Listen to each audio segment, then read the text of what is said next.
Hello, everybody, and welcome back to the Barbells and Banter podcast. This is episode 15, and today I'm joined by Bobby and Charlie co-hosting, and we've got Dean Gracey on at this time of the morning, where we all woke up in less than an hour ago, except Dean. Mad work. But yeah, just got some questions for you today, Dean. Then we'll go on to hot takes and the Instagram Q&A. Hopefully, it won't be Sounds too good. long of a yap. But always the good long yaps are always the good ones. Oh yeah, I'm well used to it. Yeah. And then I think you said to me as well, you hosted your own podcast before as well. Yeah, that's kind of where I'm used to it. Just whenever you get people on, you kind of have a plan and a script, and then halfway through it, just Just goes off. you're about a million miles away from where you planned on being, but it ends up Yeah. being so much better. The person I can think of whenever that happens is the one person in this call who looks like a IT support. Uh, Well, I started drinking at the start of my podcast, Apple so juice. that's how you got me to chat. Yeah, true. All right, we'll start I had off to with find a good balance. Right, we'll start off with the first question. Uh, Tell us a bit about your story, especially for those who don't know. Just as a bit of an intro to me in general. Yeah. So you know my name from the start of this, Dean Gracey. I am 27 years old. I live in Portadown, and I always have been kind of Portadown, Craven area. It's where I grew up, spent all my life so far. Well, likely spend the rest of my life. And I've been coaching now for just over 10 years. That includes kind of personal training and stuff when I started out. Pretty much like my whole way through school and my whole way through up to maybe like 16 years old. Like I was always big into football. Big Arsenal fan, big poster on the wall from the 2025 season to the right hand side here, which nobody likes to see in the background of my videos. But Wow. I played football all my life, really enjoyed that. But like I was always very small. I was 100% the smallest guy in my year in school. From my first year uniform fitted me in fifth year. I tried it on. It was like the same size. I didn't grow, and then I left school, and then I grew over that like 3 year period. So I joined the gym in that kind of fifth year of school, just because I wanted to get bigger, wanted to get a little bit stronger for football and stuff like that there. More so like just for playing football and being a bit stronger. As I was basically getting through around the pitch at that stage, like once I got up under 19s and stuff, it was just like I was just like a shoulder barge, and I was into the audience. I was into the stand, just watching the match. So that happened. And then like everybody, once you get into the gym at a young age, it consumes you. Like, Yeah. you know, it's like that's when the whole new identity of me was born. Like that's when it all started. Like I was big into dirt bikes at that stage as well, so I had them throughout my whole life. And then I was so into the gym at that stage, I sold it and I bought like a weight bench for the house, a full multi gym, set it all up at like 16. It kind of started from there. Up until then, that was in fifth year as well. I still had no real idea what I wanted to do after school. Like I had no clue. Yeah, I don't think anybody does. No, I had no idea. But then as soon as I started the gym, I was like, I'm gonna be a personal trainer, boy. Like this is class. You know what I mean? So then I went and done my personal trainer certificate as soon as I got out of fifth year, down with ECA in Belfast. It was 18-month course, and then as soon as I got out of that, I was personal training then, and it's kind of been like that since 2016. Started off the first 4 to 5 years was kind of just coaching everyone and anyone, one-to-one personal training, working my life away, which was unbelievable. In VO2 here in Portadown, it's a great gym. And then I moved over to Focus Gym, and that's when I started to get heavily involved with powerlifting at that stage. About 6-7 years ago now, and they had a good, there's a good presence of powerlifting there very early on. And then I took up powerlifting myself, started competing 2 to 3 years, started coaching it a bit, took up a couple of clients maybe about 6 years ago, started to really enjoy it. And that's the thing, even like my first couple of years of coaching or training in general, it's like I wasn't powerlifting, but I still loved squat, bench, and deadlift. Yeah. They were just still the only ones that it's like, no matter what, it was like 5-3-1 or Madoga 7-5-3, like any program I ran was heavily involved with SBD. Yeah. And then I obviously done it properly. Got into powerlifting coaching with Marty Cummings about 7 years ago now. He done my first comp, and ever since there, it's kind of just been natural progression up to now. So that's like a brief intro into how it's all went. Yeah, pretty interesting. Uh, th- uh, it was just kind of quick there. But I'm gonna ask you anyway. When did you start powerlifting, like actually, and why? Like, when was your first competition? First competition was 2017. Uh, Again, I just kind of, so a very close friend of mine, Matthew McMahon, he was a coach in Focus. He was powerlifting before me for about 2 to 3 years. He had been doing comps and stuff, and I trained with him a lot. And he was just like, do a comp. So I signed up with Marty Cummins at that time. Had no idea what was happening. Signed up for my first. Me and Paddy Mulholland, actually, we done our first comp at the same time. We worked in the same gym, worked out of the same gym, everything, and we were just sitting one day after ours. I was like, I'm almost signed up this comp. Yeah, just for the crack. It was like 3 months out. Like, just do a complete crack, and we both signed up, and that was it. And we both done our first comp together. I was like decently stronger than him back in the day, believe it or not. I would pull up those first comps. Like, I had him, and then ever since he learned how to deadlift, it kind of went went the other way around. That's kind of what happened from there. But yeah, that's kind of just how we both jumped into it. Like, Yeah. What did you two put up on the day? Do you remember man, numbers? Yeah, it was mad. So for my first 3 comps, or 2 to 3 comps, I hit the same deadlift. But my squat was always good. I squatted 172.5. I benched 105, and then I deadlifted 140. I failed 145 twice from a second and third attempt, and then I'd done the exact same thing in the second comp. Deadlift's never been my lift. Like, so I went 1 for 3 in my first 2 comps on deadlifts, and they were both 140. But my squat and bench was a wee bit higher. Like, humbling times, like. My goal, that's it. Like, that's my goal for my first comp back here next year. It's like, if I don't beat them numbers, like, I'm screwed. When are you planning to compete again?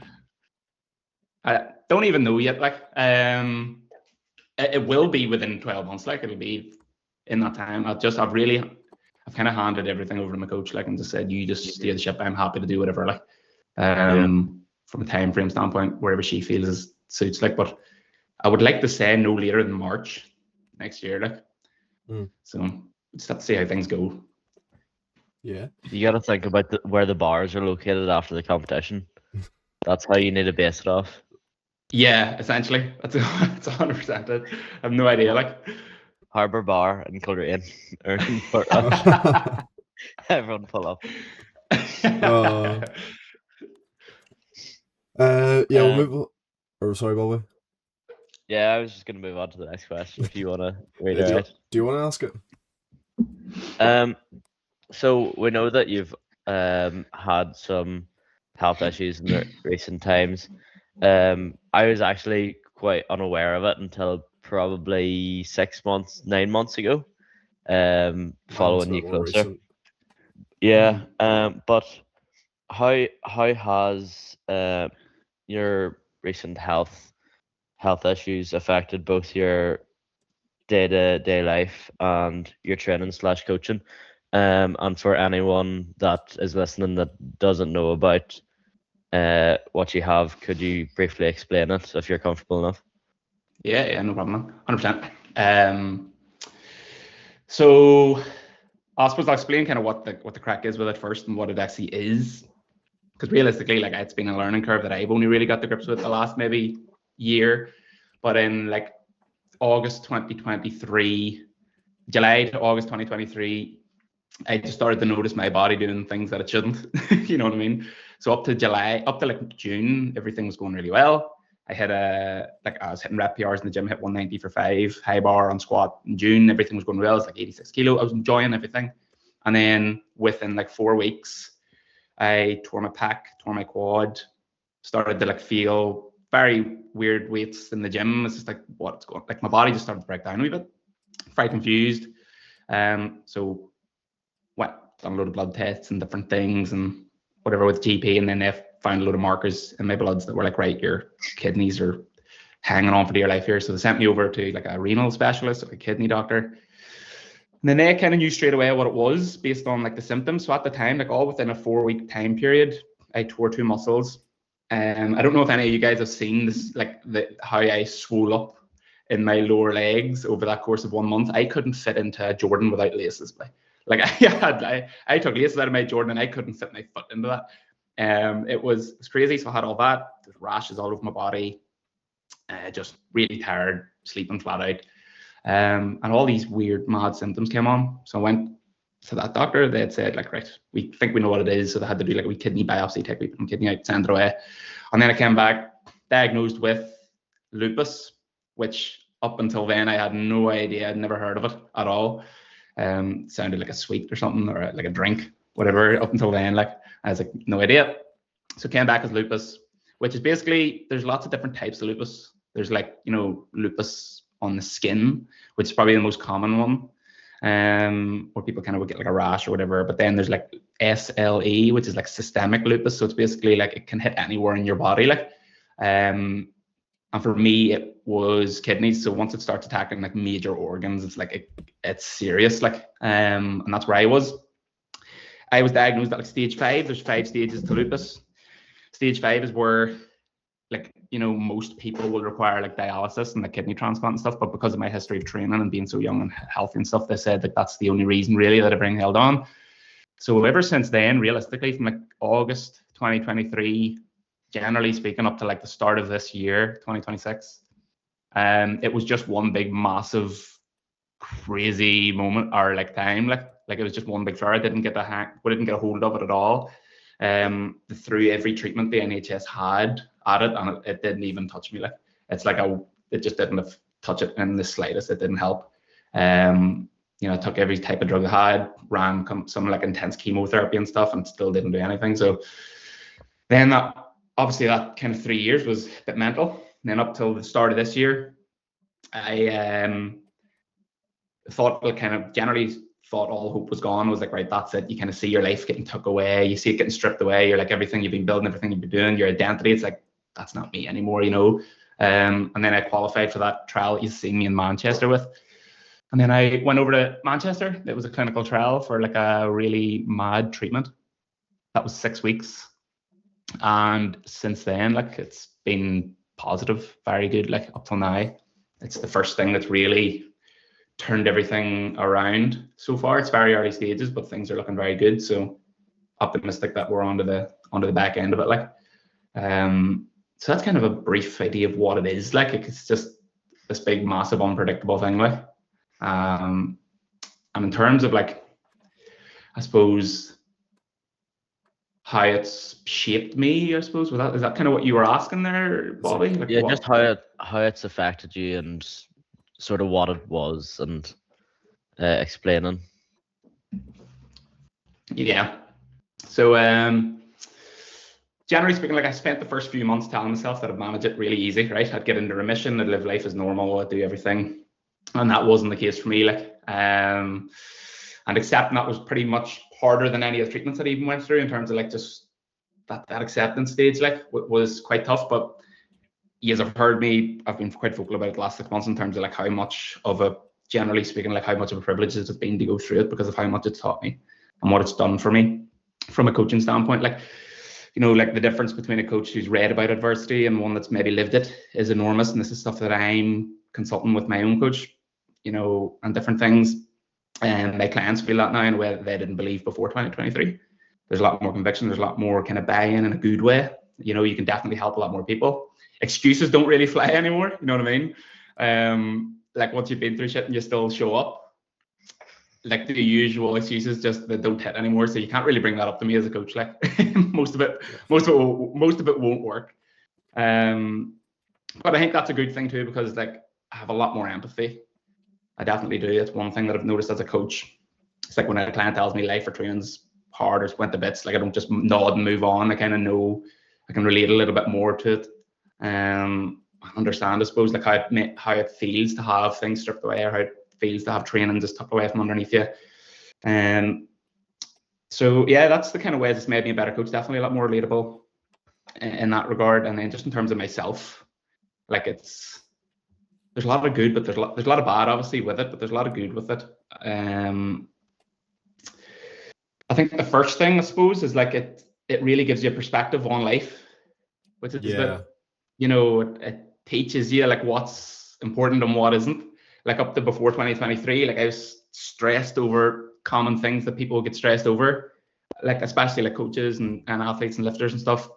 You know, the simple wee things, like as a coach, whether it's finances or, you know, looking to make it or different bits and bobs, or like, you know, worrying about a social media post or worrying about just stupid things.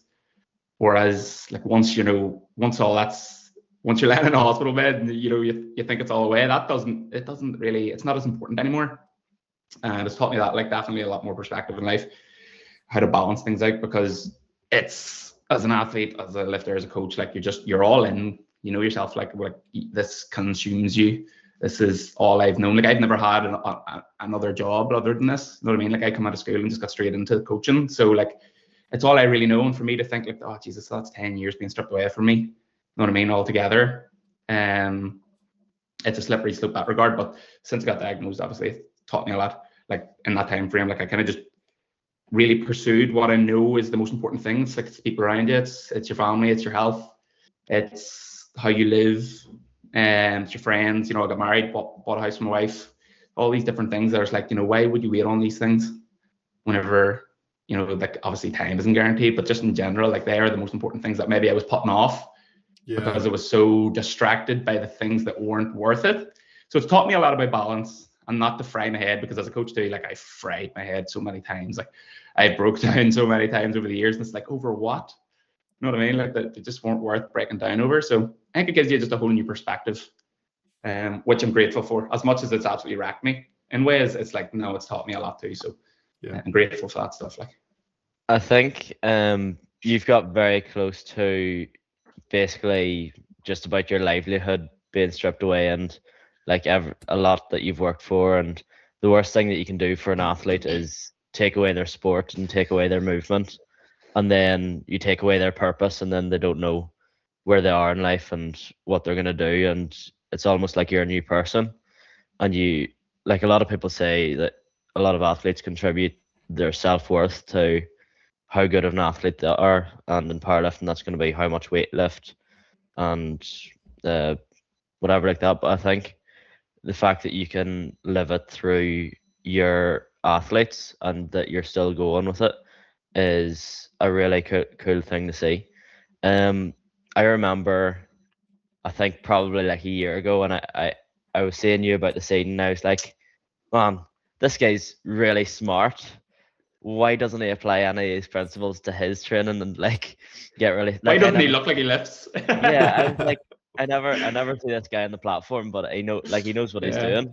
And it's when you hear the backstory and stuff like that, and you never can really tell what a person is going through just by looking at them. Yeah, you just don't know.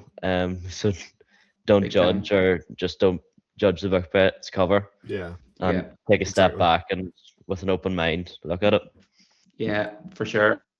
And I think that's a big thing too, because like I put a post up on our story a couple of weeks ago talking about like how much the industry's changed over the last 3 years in a positive way for the first time, maybe, or one of its strongest ways in the last 10 years that I've been around it. You know, it's had ups and downs, it's had a lot of negativity, a lot of positivity, but it's really these last 3 years with the new people coming in, and you know, it's just like this, it's completely different. And like that's another thing that I'm dealing with mentally too, because like up till 2023, you know, like I like to think of myself as, you know, a little bit more of like a regular occurrence on the platform, you know, a regular face people.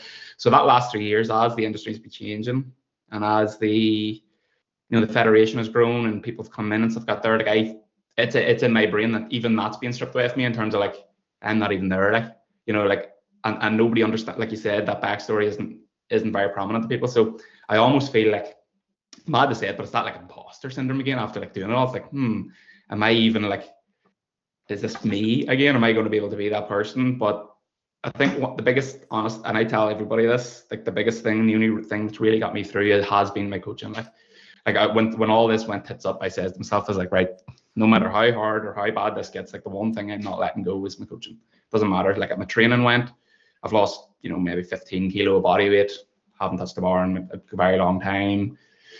But I was like, no, I'm just not letting coaching go. Like that stays priority, and that was no matter how bad it got. To have my laptop with me at all times, phone with me at all times. I was in the hospital with my laptop, I was doing programming, check-ins, whatever it was. But like, as much as I wanted to do that for other people, it was just as good for my head too. Like as you said, I was living through my coaching, living through my athletes, and I was putting that first, and that 100%, like that brought me through some of the hardest times. Was like having that focus, having people that were relying on me massively. Is like, no, if I didn't have that, I don't know what would have, God knows what would happen. Like, so that definitely is one of the number ones. Probably be sat like dwelling in the hospital bed rather than working on the laptop. That's it, man. Yeah, dwelling on the laptop then instead of dwelling without a laptop was essentially it. Yeah, that's where we went for. Like, so yeah, it was a bit of up and down. Like, I think it's very important to know that like you had that baseline you had a bit of a buffer because you were so healthy and you're lifting weights and you're probably running around, and now this health issue hits you and you've returned to probably a lot lower. But if someone had a lower baseline, they would have been a lot worse off. So it just shows you how important it is to take care of your health, not even in a now sense, in a what happens if you pick up this health issue and you need to go through this for the next 3 years, or what happens in the next 50 years when you start aging, going into your 70s, 80s, and you start losing muscle mass. You have to have that muscle mass to lose. So yes, train hard and stay healthy, people. no, that's it. 100%, man. Put the health first. Like, put the health and fitness into powerlifting is like my number one goal now. Like, that's it. Because that's what the doctors did tell me. It's like your kidneys are holding on just because you were strong. Most other people would be, in a much worse position right now if they were any older or whatever. And you don't know what's coming your way, honestly. Because again, like June 2023, on top of the world, hitting PRs, living life, training consistently, and then within a month that was it. And you don't know what you could get. Like, my disease, it's so rare, it's so and I'm such a strange case too. Like, I'm not going like my doctors love me in such a bad way. You know what I mean? They just love talking about me. Like, I'm the discussion because like 9 out of 10 people that get my disease are female. 9 out of 10 would be middle-aged African American. So like, I am the absolute like, how do I have this disease? They don't know. They're like, it's just so rare. And so you don't know what's coming your way, like, at all. So train, put the health first. And like powerlifting still a bit more. It'll be more like beneficial to still put the health first. It's not that you're taking a step back. You just gotta focus on it.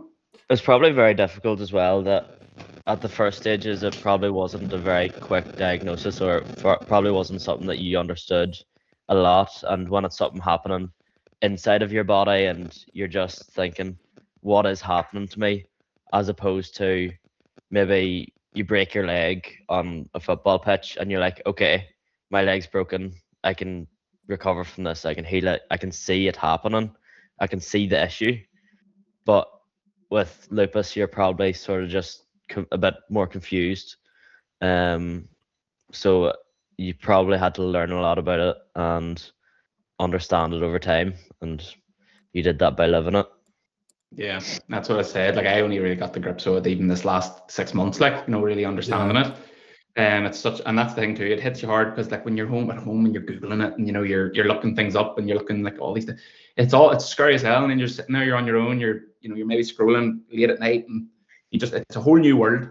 People think a breakup's bad, but like, see when you're betrayed by your own body, like, that's a whole new level of like, what's going on? It's like, my body's trying to kill me for no reason. You know what I mean? Right, what's like, yeah. I'll move on to the next question here. It's technically 2 questions, but I'll just combine it into one because I kind of don't really see any point in asking them separately. I'll ask them as 2 questions, or I'll ask them as 1 question, but being said as 2 questions. So, when it comes to different athletes, how do you individualize their training? And the second part was, as we know, you coach Jenny Wilson. What's it like coaching a pregnant bodybuilder / powerlifter currently? Yeah, 2 very different questions there, so we'll take them one at a time. So we'll start with the Jenny Wilson one because it's obviously very current and it's exciting. She put a story up yesterday and I texted her. I was like, Jenny, holy shit, like, what's going on here? You're about to pop. This is unreal. And she's held through the whole way. With Jenny, I've been coaching Jenny for a very long time. And And we were prepared for this because there was chats maybe a year before it even happened about, preparing for this and being in a position to do this from a health standpoint, from a training standpoint, whatever. And we always sat down. But I think the best thing you can do as a coach in these situations is like in any situation, like it's to have a network of people that you trust, can collaborate with, can learn from, can work with, whatever it is. So in Jenny's case, my wife is probably, in my non-biasly speaking, one of the best kind of pre and postnatal coaches that I could learn from. And she's very highly qualified in it, and she does a lot of work with that. So it was very, very convenient that it was definitely a 3-person coaching collaboration over that time. So from everything from the pregnancy standpoint, with like understanding bracing, understanding certain symptoms that you need to be looking after, kind of red lights, warning signs, how to manage your training much further than just RPE, what you need to be looking for, managing recovery. Like there was a lot of that was instilled into the program with Lana.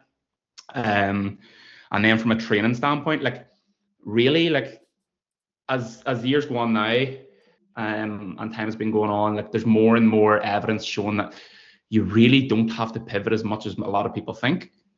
There are obviously individual cases, and you need to work with someone. Obviously, like I said, you need to have someone there that is qualified. You also need to be, putting medical advice first. And it was always going based on like when she was maybe seeing a midwife or getting a scan or getting an update. It's always getting there, like, right, what's the consensus here with training? How are things sitting at the minute? And then that's your green light as a coach to be like, right, I have power here to go and do on my side of things. So that's my scope done. But there's really not a whole lot of changes you have to make off the back from a strength training standpoint. You can still train fairly intense. The one of the kind of biggest things for Jenny, because she was coming from a powerlifting standpoint, obviously the bodybuilding too, but like when we're looking at loading the spine and the pressure that we're creating kind of in that abdominal section, the absolute load in the bar is probably one of the more drivers that you want to be watching over time, as opposed to so absolute intensity is one that you definitely want to be slowly lowering, but relative intensity is something that you can keep very high. So how intense she trains isn't an issue. It's the amount of pressure that goes through her core. So basically the amount of axial loading that's going down through her spine with like a heavy bar. So we, quickly pivoted to set, higher RP sets of 5s, 6s, 7s, things like that. And then we introduced obviously a new bracing strategy, because you do not want to be bracing the conventional way, kind of just creating like a normal conventional brace and creating not tiny amount of space in your core and bracing into that. What we're trying to do, suffocating to strangle the baby in that, in that position. So there's a whole new bracing strategy which was taught by Lana as well, and to ensure that we are creating space for that baby as well whilst bracing. So those were probably the two bigger aspects. And then as time goes on, it's obviously catering to, Jenny did have history of lower back injury. That's why she came on with me. Like her back was very, very bad, and it took us a while to get over that. So we had to balance the fact that, like, there's a lot more just 24/7 daily load going through her lumbar spine right now. There's a lot more stress there. And then as time goes on, even just thinking about the general stress, like just her psychological stress, her sleep would be down, her worrying would be a little bit higher. You take us all into account and just kind of manage the program from there. But she's done really well so far. And other than those two big changes, I think everything else has just really worked itself out. I think a lot of coaches would be very hesitant, because they wouldn't be confident in having experience with that. But I think it's good that you had a midwife that will work with you, because I know that a lot of midwives probably would have just said, no, you can't be strength training. I remember going through my PT chart, and it was like, okay, pregnant woman, you can't train when they're lying down, you can't train when they're standing up, you can't overhead press, you can't lie on your back and press a bar, you can't do this, you can't do that. And I was just thinking, sounds like they're sort of just covering their back, because I was seeing these small case studies of really strong women lifting some heavy bars and still having no issues. But I seen they did a study. Was it a Swedish girl went over and just tested her 1 rep max while she was just ready to pop, Um, but yeah, it's pretty cool to see, and it's I think you do just need to take a step back and look at it at a whole instead of just pinpointing this is what's wrong with your training. You need to think of the entire day and leading up to it, and she will be so much better off in the long run for that instead of taking 6 months off training. Big time. You're just changing training so that when you come back, you're not you're not as PC working, out of Charlie. the loop. Kinda, yeah. I don't know what's going on. Keep going, boy. That was just my point. But if you want to go on to the next question, or Yeah. if Charlie wants to read the next one. I think. Um, Hold on. I where did I- think. Did we go through how do you individualize people's training? No, I haven't done that one yet. All right, we'll go for that. So yeah, so that's just, I suppose, like individualizing programming from the get-go, for different athletes.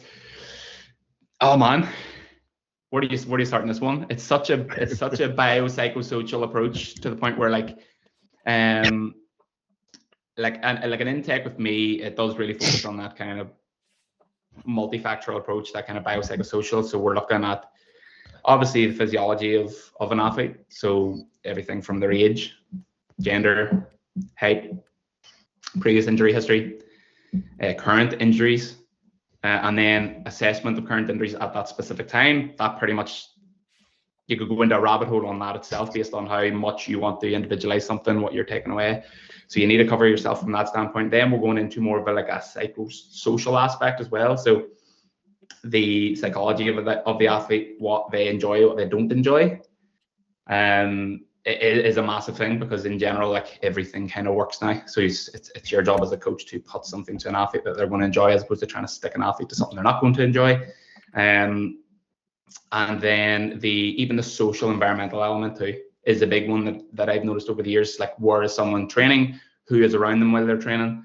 What mindset are they in while they're training? What's their current kind of beliefs and disbeliefs? Like, these are all things that I kind of gather on an initial call or just chatting with somebody, and then that's gearing up the changes in the direction that I'm going to take training. And that could be, generally speaking, that could be anything. You could be at the top of the pendulum, or the left side of the pendulum to the right side of the pendulum, going for the same goal. You're just choosing a different route to get there. So yeah, the physiology, psychology, environmental aspects would be the first three things that I individualize for an athlete. And then from there, it's obviously just working on the smaller details, building training out from there. Yeah.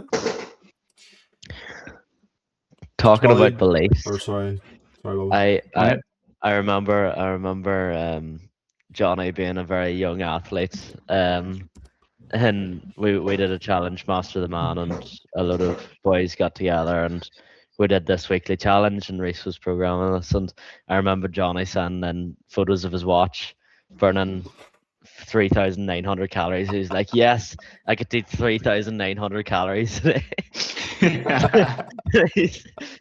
And me and Reese were like, how are we gonna change this man's mind? Like, how are we gonna shift? Mental. That's such a big part of coaching. But I swear to God, like, see, changing someone's beliefs is huge. Like, and that's a massive part of it. And that's actually something I'm going through personally, even with myself. This is why I hired the person that I've hired for coaching and stuff, is because, like, I'm in a position now where my beliefs are on the floor. Like, if I'm in control of my training, I'm not getting anywhere. Like now, and people do have, that's so common for people, especially, like, one of the biggest things that one of the main areas that I've delved into in the last 5 years, I couldn't count how many consults I've done with people on, like, pain, injury, and powerlifting, because it's unfortunately a part of the game, and it's probably the number one reason why people do not last. They have these nagging pains that will not disappear. They'll not go away. And that's a belief that you have to instill out of people, like get out of them. That's probably one of the hardest things as well to change in someone's mindset, because pain's a serious other thing. Like, but from a belief standpoint, I think, like, that's probably the most important. Like, that's number one. And you're instilling that in through, like, even the language you use, how you talk to someone, how you're putting things across, like, why you're doing certain things, like, from the get-go. It's just so important, like, to do that. That dictates everything. Because if you don't believe in yourself or believe in the process, doesn't matter what you're doing. Like, it doesn't matter how good the program is. Like, you're not going to get anywhere. You're not, and you'll not last Yeah. because your belief is ultimately what dictates, are you going to be here in 5 years? That's it. Exactly. Don't matter. I think Don't matter. it's so easy for us as coaches to sit back and talk to someone about pain and go, oh yeah, it doesn't indicate that it's not sure structural damage, and this is bitted in from a lot of different aspects of your life, and but once you're actually in the situation of maybe you've tweaked something in the gym and you're like, oh shit, my whole world is coming down on me. So I think you need to remember that when you're talking to athletes, that's the situation that they're in, and especially when it's a chronic pain, it's a lot more difficult to deal with, because it's like, okay, this isn't going to go away overnight, but we can make progressive changes to try and improve it and hopefully get better within 3 to 6 months or so. Yeah. Big time. Yeah. We'll just move on to the next one. How important are sleep and nutrition compared to training and programming? Sleep and nutrition compared to training and programming? Way more. Like, as in, like, they're not, I'm not going to put it, I don't like using those blanket statements in terms of, like, it's way more important. Just how I'd prefer to use the terminology of like how influential of training or sleep and nutrition. And it is 100% the be all and end all. Like, talking about pain and injury, your perception of pain on a bad night's sleep will rise. Your perception of fatigue will rise, even though you're not as fatigued. A bar will feel heavier on your back, even though it's not as heavy. Like, your perception of basically anything negative in your life will increase with no pain, training related or not training related.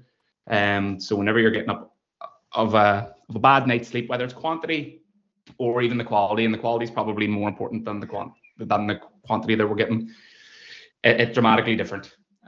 So sleep is the number one thing that I look at with everyone that comes on a VG. It's one of the first things, and people are always weirded out because the first 2 to 3 weeks of my coaching is like, what about all this training and all? And I'm like, how about we just like work on your sleep and chew food and not eat at 10 o'clock at night and get off screens and close your blinds and open your window at 5 o'clock so it's cool. Like, this is what you pay for me in the first couple of weeks, because that's foundational stuff. Like, so sleep is really important for all of the stuff I just mentioned. And then from a nutritional standpoint, again, it's just like sleep from a training standpoint, just from a daily energy standpoint, from a digestive health standpoint. Again, like, the stress on your gut is probably one of the biggest fatigue drivers for a powerlifter, more so than their training if they're getting bad, symptoms. So someone who has the chronic bloating, they're always feeling, they're just always feeling really shit, essentially. They might be really, really fatigued, constipated, whatever it may be, right? These issues are causing so much more havoc and fatigue to your body than maybe a training session would. And it's because it's constant. It's 24/7. So the gut is the second brain for that reason. Your energy is going to be a lot higher. And then it's like, just from a nutrient transportation standpoint, it's like, from a nutrition standpoint, you can try so hard to get all these nutrients in, but like, if you're not actually utilizing them to the best of your ability, then you're wasting fuel. And I think that's where so many people are. See the amount of people that the pattern is like bad digestive health in a surplus. I think most people are in that situation, and it's just so counterproductive, because like, you're putting more food into a system that isn't working with more food anyway. So the more food you give that, the more work you're giving it, the more stress it's causing. So getting nutrition right is definitely a massive one. And again, like, that's kind of the first couple of weeks is like, I'm not talking about any training yet. It's like, I'm eating 4 times a day and not 2. How many servings of protein are you getting in a day? And it's not even a track. Like, again, like, one of the first things I do for most athletes when they come on with me nutrition coaching is like, I get them to set MyFitnessPal down. It's like, stop tracking, because everything else is. Can we curse on this podcast? Yeah. Everything else is fucked, right? So it's like, it doesn't, right? It's like, I don't care if you're tracking perfect calories, but if you're doing it over 2 meals a day, and your protein's crammed into a 4-hour window, or whatever it might be, it's like, it's just, you've skipped chapters. So it's like, let's go back to the foundation. Meal frequency. How often are you eating per day? Second thing, protein servings. How often are you getting a protein serving per day? Then we look at fiber. How much fiber are you getting into your diet? Water intake. How much water are you drinking? From here, we can be like, right, we're maybe at a position where we can start looking at how much calories you're taking in because your system is ready to be a bit more on it. So I think sleep and nutrition are definitely the two things that influence training so much more than people think, like way more. You do not know your potential until you're drifting off into nice sleep and you're eating good food. Like you just don't know what you're capable of, and that's it. I've seen, I swear to God, and even getting out of pain. Like I've had people come to me and they're always, maybe they're in pain and stuff, and it's like, I don't think your pain has anything to do with your training. They're like, oh, it hurts in that shoulder press, and I'm like, it has nothing to do with that shoulder press. I just look at their lifestyle data and I'm like, watch, we do see your pain disappear here after we get some good sleep. And they wake up and they're like, holy shit. You call you a magician. What the heck? Like, I'm just like, you just slept. So I think like that is always your starting point. That's always your starting point. It's like, get the lifestyle in check, get your nutrition, get your sleep, and training will be 10 times more productive, more fun because you'll have more energy, more fun because you'll have less pain. Not no pain, I'll say less. And yeah, I think those two are the heavy hitters. Like they're the big rocks. But Did you get to hear Jordan Bright's hot take I was on actually a going to different talk about that. You didn't hear it, no? no, I think didn't. I know I'll what be you're talking about. paraphrasing now, and Okay. but it was like sleep isn't as important as you think it is, and people Yeah. obsess over it. And I could see That's what it was. Matty just sitting in the corner. He was just like, "Oh no, no." Yeah. And Yeah. they had a discussion over it, and obviously because she's a incredible athlete, world level, just missed out on podium there. But I was Body like, weight. oh no, the people just gonna listen to that and sleep like 4 hours a night. But I think it's why it's like so many students do well. Like uni students do fucking unbelievable at powerlifting because all they do is sleep 10 hours until about 10 o'clock, go and eat a meal, and then they'll go to 1 hour long class, and then they'll eat again, they'll go train, and then they'll go to bed. But like, yeah, it's a student sport. Yeah, that's it. Like I heard this about 4 years ago now, maybe even longer. There was a TSA podcast, the Strength Athlete, back in the day. Them guys went on a podcast, and I listened to one. They were talking about sleep, and there was actually people on talking about. It was Jessica Butner, Canadian, 76, and she was talking about like how, again, like sleep for her isn't specifically the most important thing because she has a crazy lifestyle. Her job and all was hectic, so she was getting like 4.5 hours sleep a night, and she was like world level. She was hitting crazy numbers. But again, it's like they are the minority. That is not the majority of people that are going to react the exact same way. Like that is okay for her, but it's not okay for the majority of people. Yeah. So it's like I think it was the same reason for Jordan. I think it was she's working 12-hour shifts and she's on and off of night shifts every other day, and that's very varying, and so on and so on. Shifts start and end, like not always being able to train at the same time of the day. Yeah, big time. And I think just like again, even anecdotal evidence for me as a coach is so important because like when you work with so many different people right over like so many years, I've had so many people, not so many, sorry, I've had a good handful of people that are on the same boat, right? So their sleep would have been terrible, but they are just training and it's progressing every week and there's no pain. And then it's like, that's fine, but that's not the majority of people. If most of the people that I coached done the same thing, Jesus Christ. Mental that you'd be getting 6-minute voice notes at 7 a.m. like just like breaking down over how life is going. That'll be most people. So I think that was me last week. I was up to like 5 hours, and I was like, life is over. It's so done. Like training, I'm pulling out of the Commonwealth. I feel so shit. It's like okay, just sleep now. Oh man, and if Harry Leavesley is listening to this, Dean's not saying that sleep isn't essential. This is true. Yeah, no. It's up there like 100%. And I went through like that's where I was like, you see with the lupus, man. So again, it's an inflammatory disease, right? So it creates inflammation in any organ at once. It chose the kidney and the bladder for me. It chose the fucking bladder, right? I don't know if any of you have had a UTI, right? I haven't had a UTI in my life, urine infection. No. And this wasn't, but it's basically you imagine getting like your UTI symptoms 24/7 for like a year straight. So I was waking up 12 times a night to go to the toilet. I wasn't sleeping for a year straight, February to February. Doctors had no idea. It was just like, what's going on? And let me tell you, guys, that's when I quickly realized no, sleep's everything. I wasn't even petting my dog when I first seen him in the morning because I just walked past him. See, whenever that happened, when I walk past the dog in the morning, I don't even like acknowledge him. I'm just like, no, something needs to change. Your sleep Can't be is having that. it's you can't be having it. Yeah. So yeah, get your sleep in, guys. Don't just do Get your everything you sleep can in, to or you protect won't be able to yourself. love your dog. That's Big it, by facts. 100%. Charlie, do you want to go on to the next question? Oh, yes, no worries. What's underrated that more lifters should be doing? Underrated that most lifters should be doing. Frig, there's so many. Sleeping. I think Yeah. most of sleeping and nutrition, yes, but I'm going to go with recording your accessories and not just recording your main lifts, because here's the thing, it's just so simple, right? Good technique handles more volume. That's it. Like that's it's as simple as that. Like poor technique does not handle volume, right?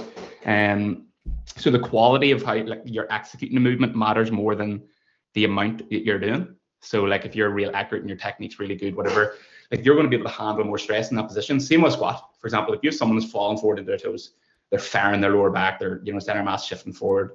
Like how much sets per week are they going to be able to handle in that technique? No. For very few. Whereas if that person was centered over midfoot, how much more sets could they do per week? Right. So that's an SBD equivalent, but like even with accessories, it's the same. It's the exact same analogy, man. It's like record your accessories for your coach as much as you record your SBD. Get like really good at them, and the amount you can train will be higher. How you recover will be higher. The interference with your squat, bench, and deadlift will be lower because you'll not be butchering like things, whether it's bracing or whatever it might be. So I think recording your accessories, that was something I've clamped down on with people I coach, is like, I want to see accessories. And I get that recording can take away from training performance, and it can take away from your session. If you're walking around with a tripod, you're constantly setting up and all, you can't get in your zone. You want to kind of, so I think over a monthly basis, the way I tell people is like, over the month of July, I want to see all your accessories whenever you have time to get it. You might do one accessory, one session, the gym might be packed, and then the gym might be empty. I'll get 3 here. There's no, like, the absolute non-negotiable for me is top sets of SBD, but then like throughout the month, by the end of the month, like it's the 1st of July now, so all of June, I would have seen at least every accessory that I wanted to see through program. Maybe it was once, maybe it was 3 times. I don't really put a hard cap on it, but I think that whole aspect of like good technique handles more volume, more stress is so important. Yeah. And then as somebody who records all their accessories myself, as much as it like clogs your DMs with your coach, like I get plenty of feedback. I get feedback for everything because I send every single set, and it does sort of take away from my performance, but like I try to minimize that as much as possible. So like it could mean taking more rest time, but just like sort of being more on top of like my rest time and being more aware of how long I'm taking between sets, between finishing recordings and stuff like that. But I think if like you know how to do it properly, then it shouldn't take away from training performance, and the amount of feedback you get is really rewarding.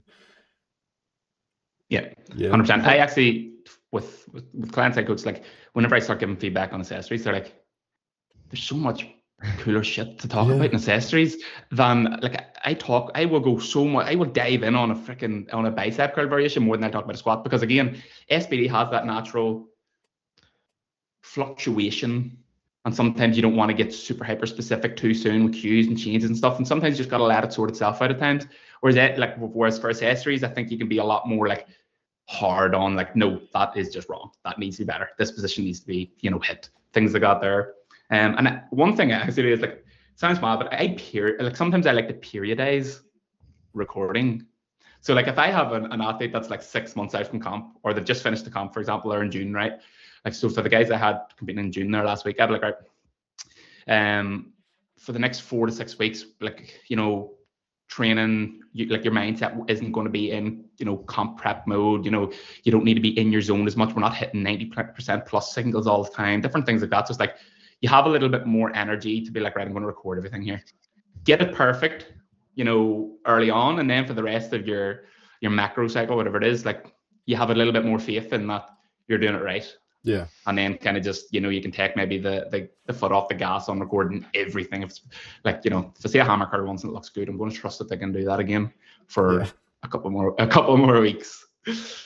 But no, like even before I sent Reese all my accessories, like it got to the point where I was getting less feedback because I like to think of myself as a good deadlifter, not to toot my own horn, but up until yesterday's session, I didn't get any, I didn't need any adjustments to my deadlift.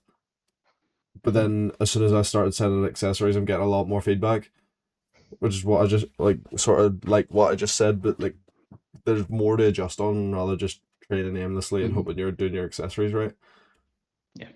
Yeah, you need to remember as well, especially as an like, if you do have a lot of experience as a coach and you've been doing it for 5, 10 years, your client hasn't been doing that for 5, 10 years. Yeah. So when you throw out accessory to them and you say, do this, you don't know, if you're not watching it, you don't know what they're doing.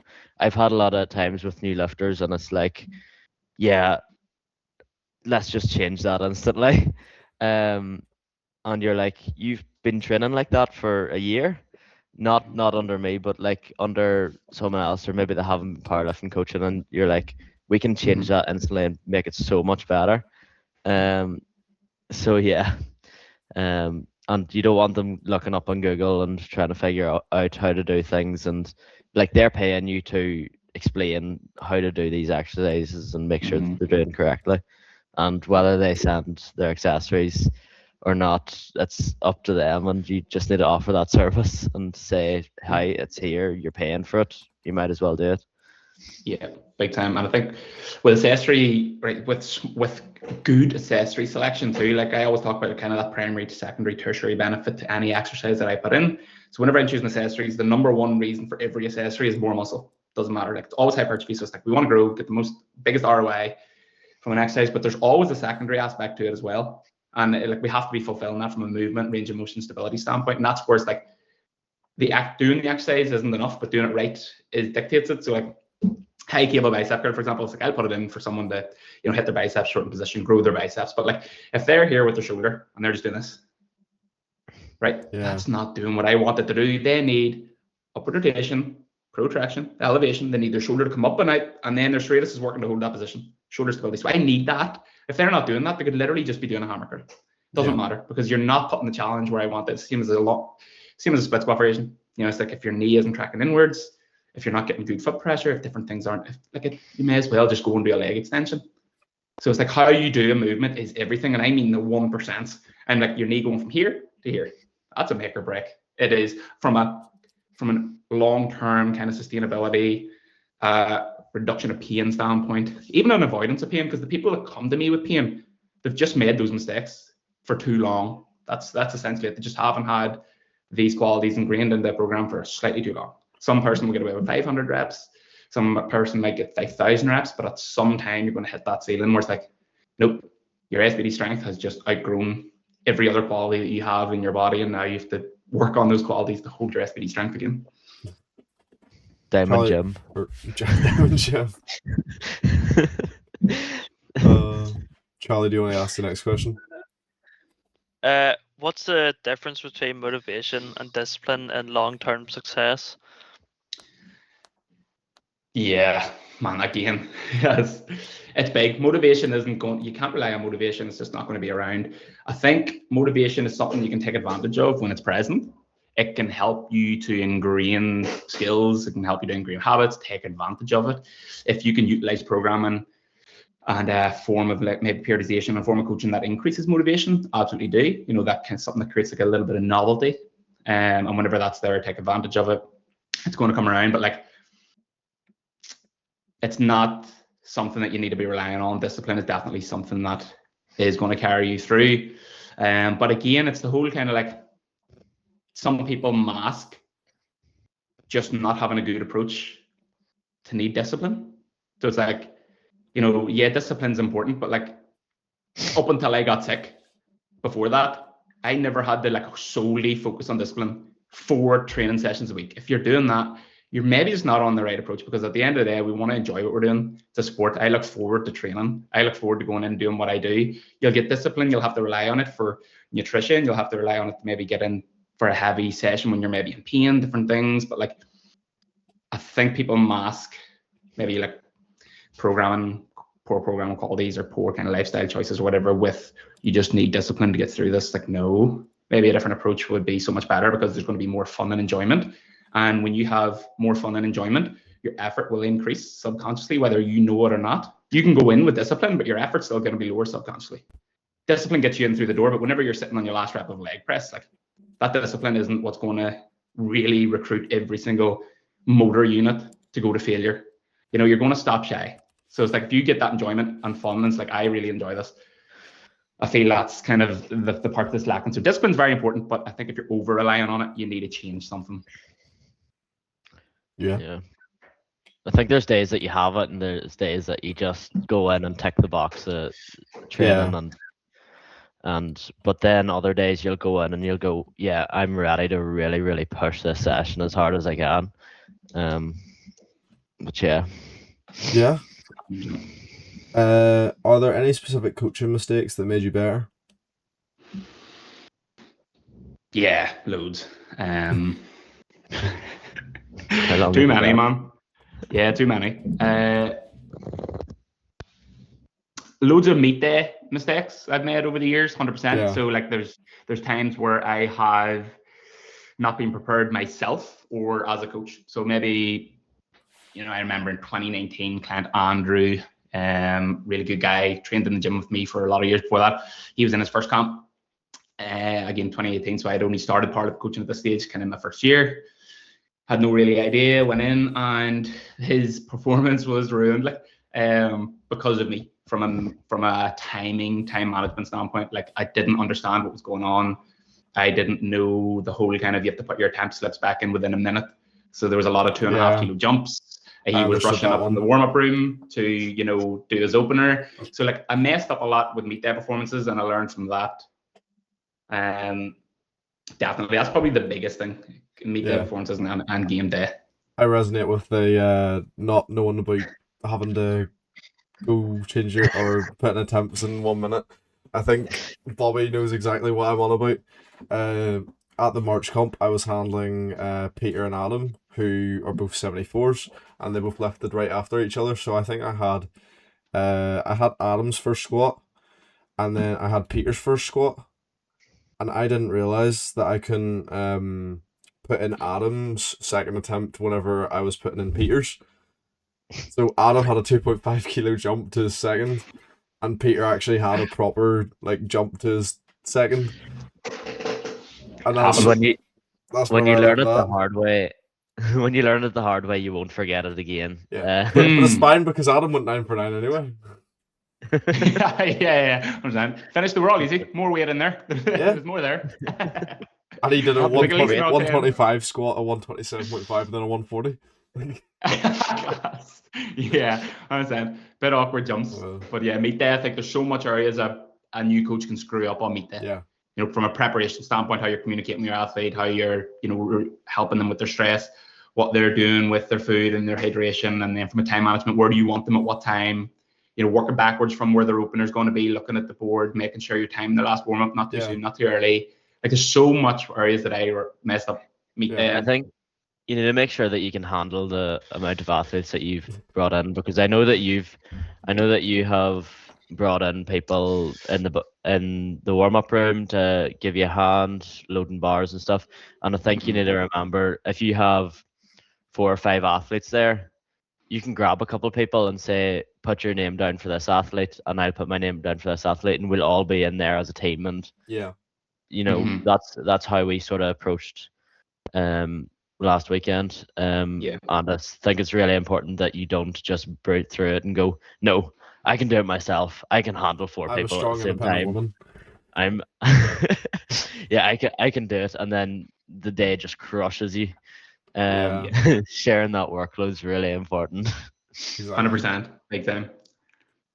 What's been your most memorable competition and why? And it doesn't have to be lifting or coaching specifically, like just either or, actually.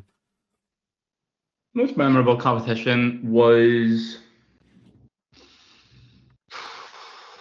I've had a lot, but to be honest, probably Reform Christmas 2019.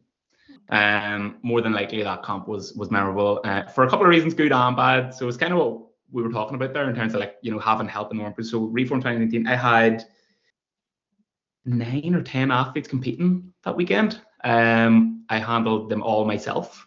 I was competing on the Sunday morning myself. And it was also the second year that they started to bring in the NIPF top 10. So it was in the evening as well. So like, man, I showed up on the Saturday morning at like 7 a.m. for weigh-ins, and I had maybe 4 in the morning flight, 2 or 3 in the afternoon flight, and then I had someone in the top 10 that evening at like 7:30. So kicked off at 7:30. So I was there all day up to then, flat out on my own, making with coaching. Had Maeve in the top 10. She actually won that top 10 female that evening. And then the following morning, I had to trail my ass down after that, compete myself in the morning flight, and then coach in the afternoon. So I think it was memorable because everyone done so well. Maeve got the top 10. She won that. I won my 83 class. That was great. After like feeling, I woke up that morning, man, right at like 6 in the morning. I turned around to Lana and I was like, I'm gonna vomit. I was like, I need to take a sickness tablet. Like I feel destroyed. I destroyed. I was like, I don't know how I'm gonna do this. Just force food, just brute ignorance. And then when I was down there, there's nothing a few scoops pre can't shake out of you by, it's like, and then I competed and then just coached that. So I think it was a memorable one just because how busy it was and just how crazy it was. And Reform ran a great Christmas camp. Like I loved those Christmas camps. And yeah, it was just crazy. So it's just all in like. Is well, it's probably before our time, NIPF top 10, because I know I'm not. Yeah. I don't know about it, so I know a lot of people won't know about it. NIPF top 10 was basically the top 10 females and top 10 males of that entire year will then compete at Christmas time against each other in all kind of weight classes, and it goes by points. So you would have had like, I think you'd have had like Big Trev and Anto and Paddy Mulholland and Adam McAlpine, all these guys competing against each other in different weight classes the same way in the females. So they had those two flights, but they were like 7:30 p.m. at night or 7 p.m. at night after Saturday's first two flights. So like it was a crazy long day. And I think it only lasted 2 or 3 years because of that. It just wasn't, they didn't find a way to get it right. Wasn't like sustainable. No, I don't think so. Would be similar to it now.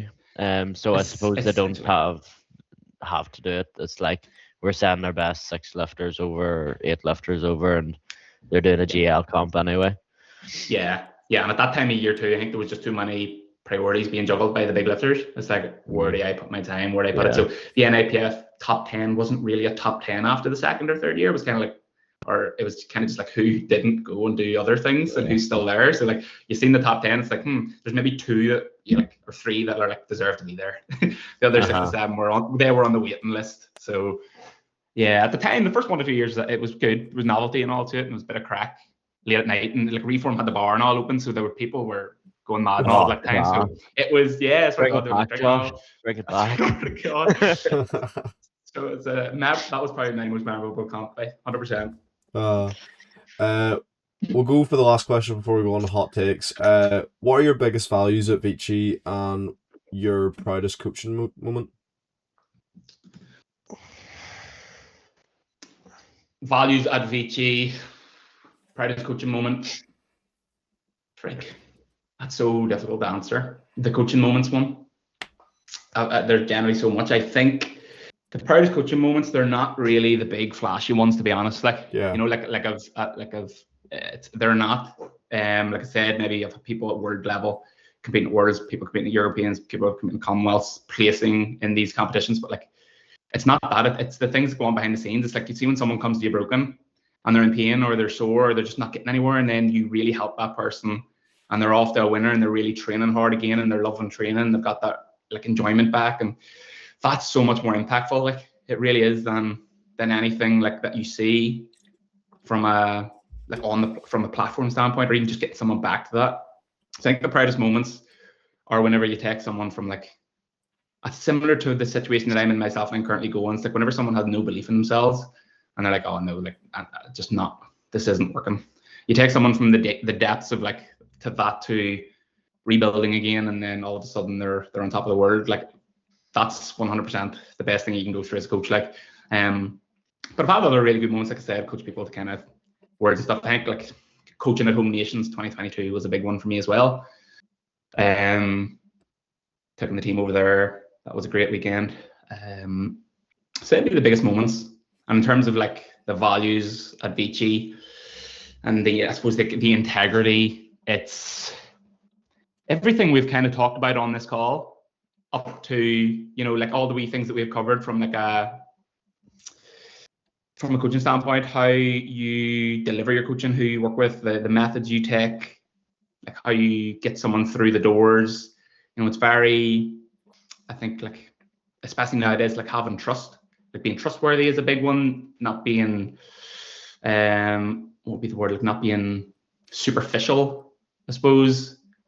Like from a social media standpoint, is a big one. Honesty is another one, especially in coaching. You can be a yes man quite a lot. So being honest with people and helping them from that regard is probably not seen a lot. And then the health first approach, 100%. Like put the health and fitness into powerlifting. That's probably it. Like, so that's what I lead with. Put the health and fitness into powerlifting. And it's kind of everything we've touched on in this call up to now. Like, Yeah. Should we move on to the hot takes? does anybody have any or what? You have hot takes. Yeah. Who has hot takes? Clearly, just you say your hot My takes hot and we take. say whether or not we agree. My hot Right. take is that Camille should get off of a motorbike. Oh man, yeah. No, I just, yeah, he should be wrapped in bubble wrap before he leaves the house every time. He I should was be gonna chauffeured to where he needs to go. Yeah. I was gonna mention that when you were chatting about people being broken and building back up. Man, that's an example. He's a direct example, I swear to God. Yeah, Man's on top of the world. Like, He's went through a lot. If we're sharing our own hot takes, I'm just gonna say Harry Leavesley should eat better. yeah, that's He sent in the group chat yesterday, him eating chocolate muffins, chocolate muffins before his workout, and no breakfast. I told him I would. I told him I'd snitch on him. No, I was with him and saw him pick him up, and I was like, "What are you doing?" Oh, mental.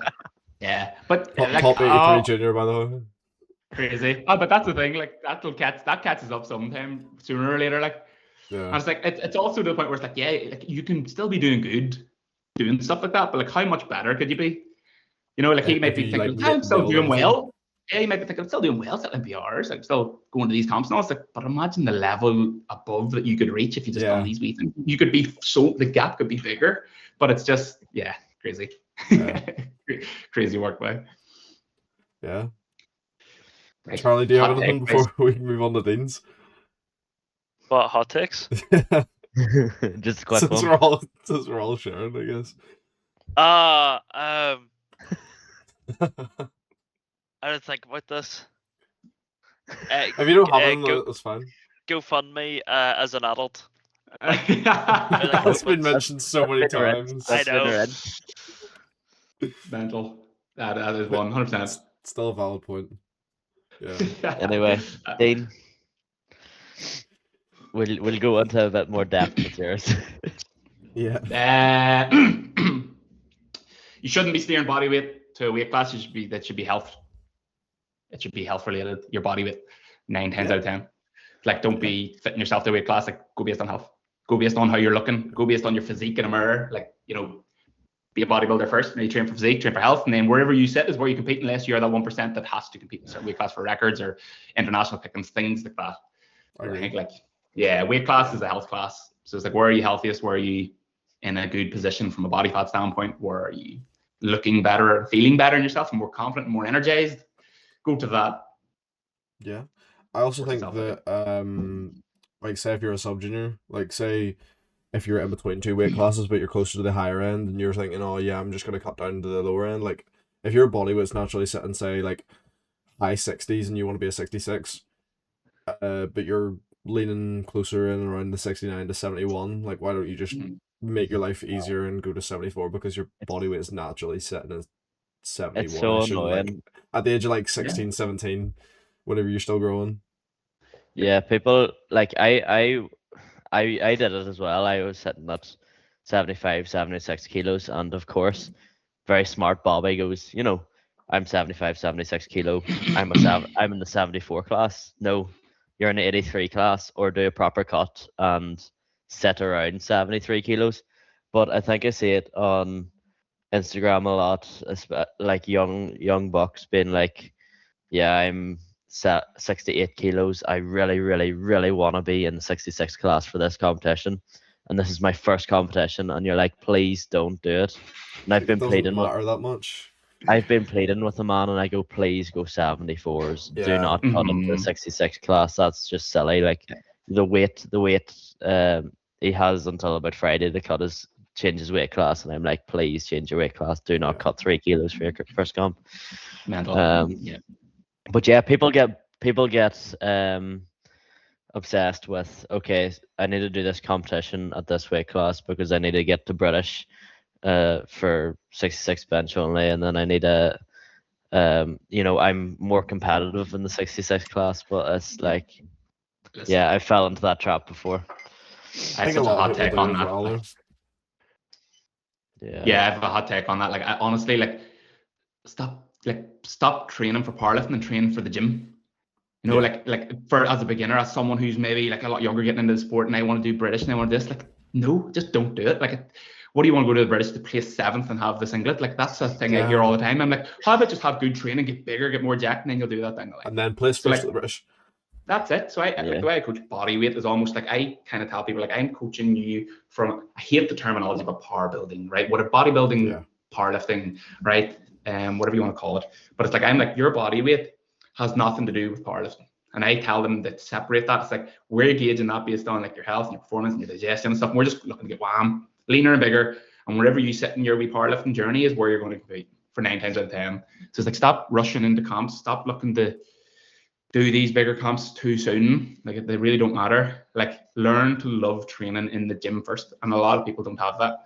Like Yeah. a lot of people Yeah. don't have it. It's like SBD lives in the gym. It's where 90% of your training can be. If you cannot, I have a question in my intake form as well around this. It's like do you need an end goal to train? And it's like that's a red flag. Like you should be able to train for 2 years straight and have no end goal in sight other than just loving the process and getting bigger, getting stronger, Yeah. getting better. And it's like if you can't do that without needing a comp or something to get on to, it's like you're in trouble. Like There's even think- like the. Yeah. Sorry, Bobby. Go ahead. There's some exceptions to the rule. Like obviously, if you're sitting head at Henry Goddard and you're jacked as fuck and you're trying to be the strongest 83 of all time and all this crack, and you're going up against world level, and maybe you're sitting 85, 86 kilo, and he's got a good team around him to help him cut in, and obviously he needs to be competitive because that's the top of the class. But we're talking about you're at national to divisional level, and you're looking to cut into a class because you want to be more competitive, but you're sacrificing your long term. yeah, like that's Henry. He's the 1 out of 9 people that I talked about there. It's like 9 out of 10 people won't need to be in that situation. But if you are in And that then, situation where maybe there's medals or records or whatever, it's like it can be done. but it's not because they're so influential, and people look to the 1 out of 10 people and go, I want, like they're doing it, so why can't I? But then Yeah. there's another 8 people that shouldn't be doing it and aren't doing it, and you're not looking at them. Then again, the other kind of argument from that flips it upside down too is like, yes, there are people who have a lot of muscle maybe and they're really strong, they compete more level, but like again, it's like the whole aspect of what I'm talking about is psychology driven. It's not physiologically driven. So it's like, yes, someone could be big and strong and want to do these comps and cut down. They're in a position to do so, but like psychologically, that person is still going to be 9 out of 10 people that aren't here in 3 years or 5 years. You know, they're just constantly in fight or flight and in comp mode. And even if they're ready for it, I still find like training age isn't dictated by how strong you are. You know, it's like I've had really strong people come in their first week and like be so strong. And it's like that doesn't dictate your training age or experience. And I always go by training age and experience in terms of like how much psychological stress for comps someone can handle. You know, in terms of like doing these comps back to back or going worlds or going to Euros and traveling and doing all these different types of things. Like you can be strong and be warranted to do it physiologically, but like psychology, I think a lot of people still fry themselves out.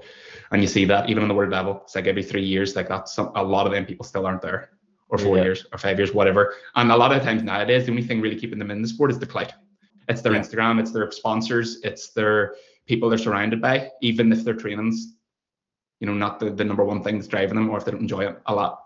Like I know Evie Corrigan sort of pioneered that cut into a hero cut, and then Shell did it as well. But she has recently went on to a podcast and talked about, the reality of it and how she wasn't enjoying her training at all, and how Mhm. this is her job, so she has to do it basically.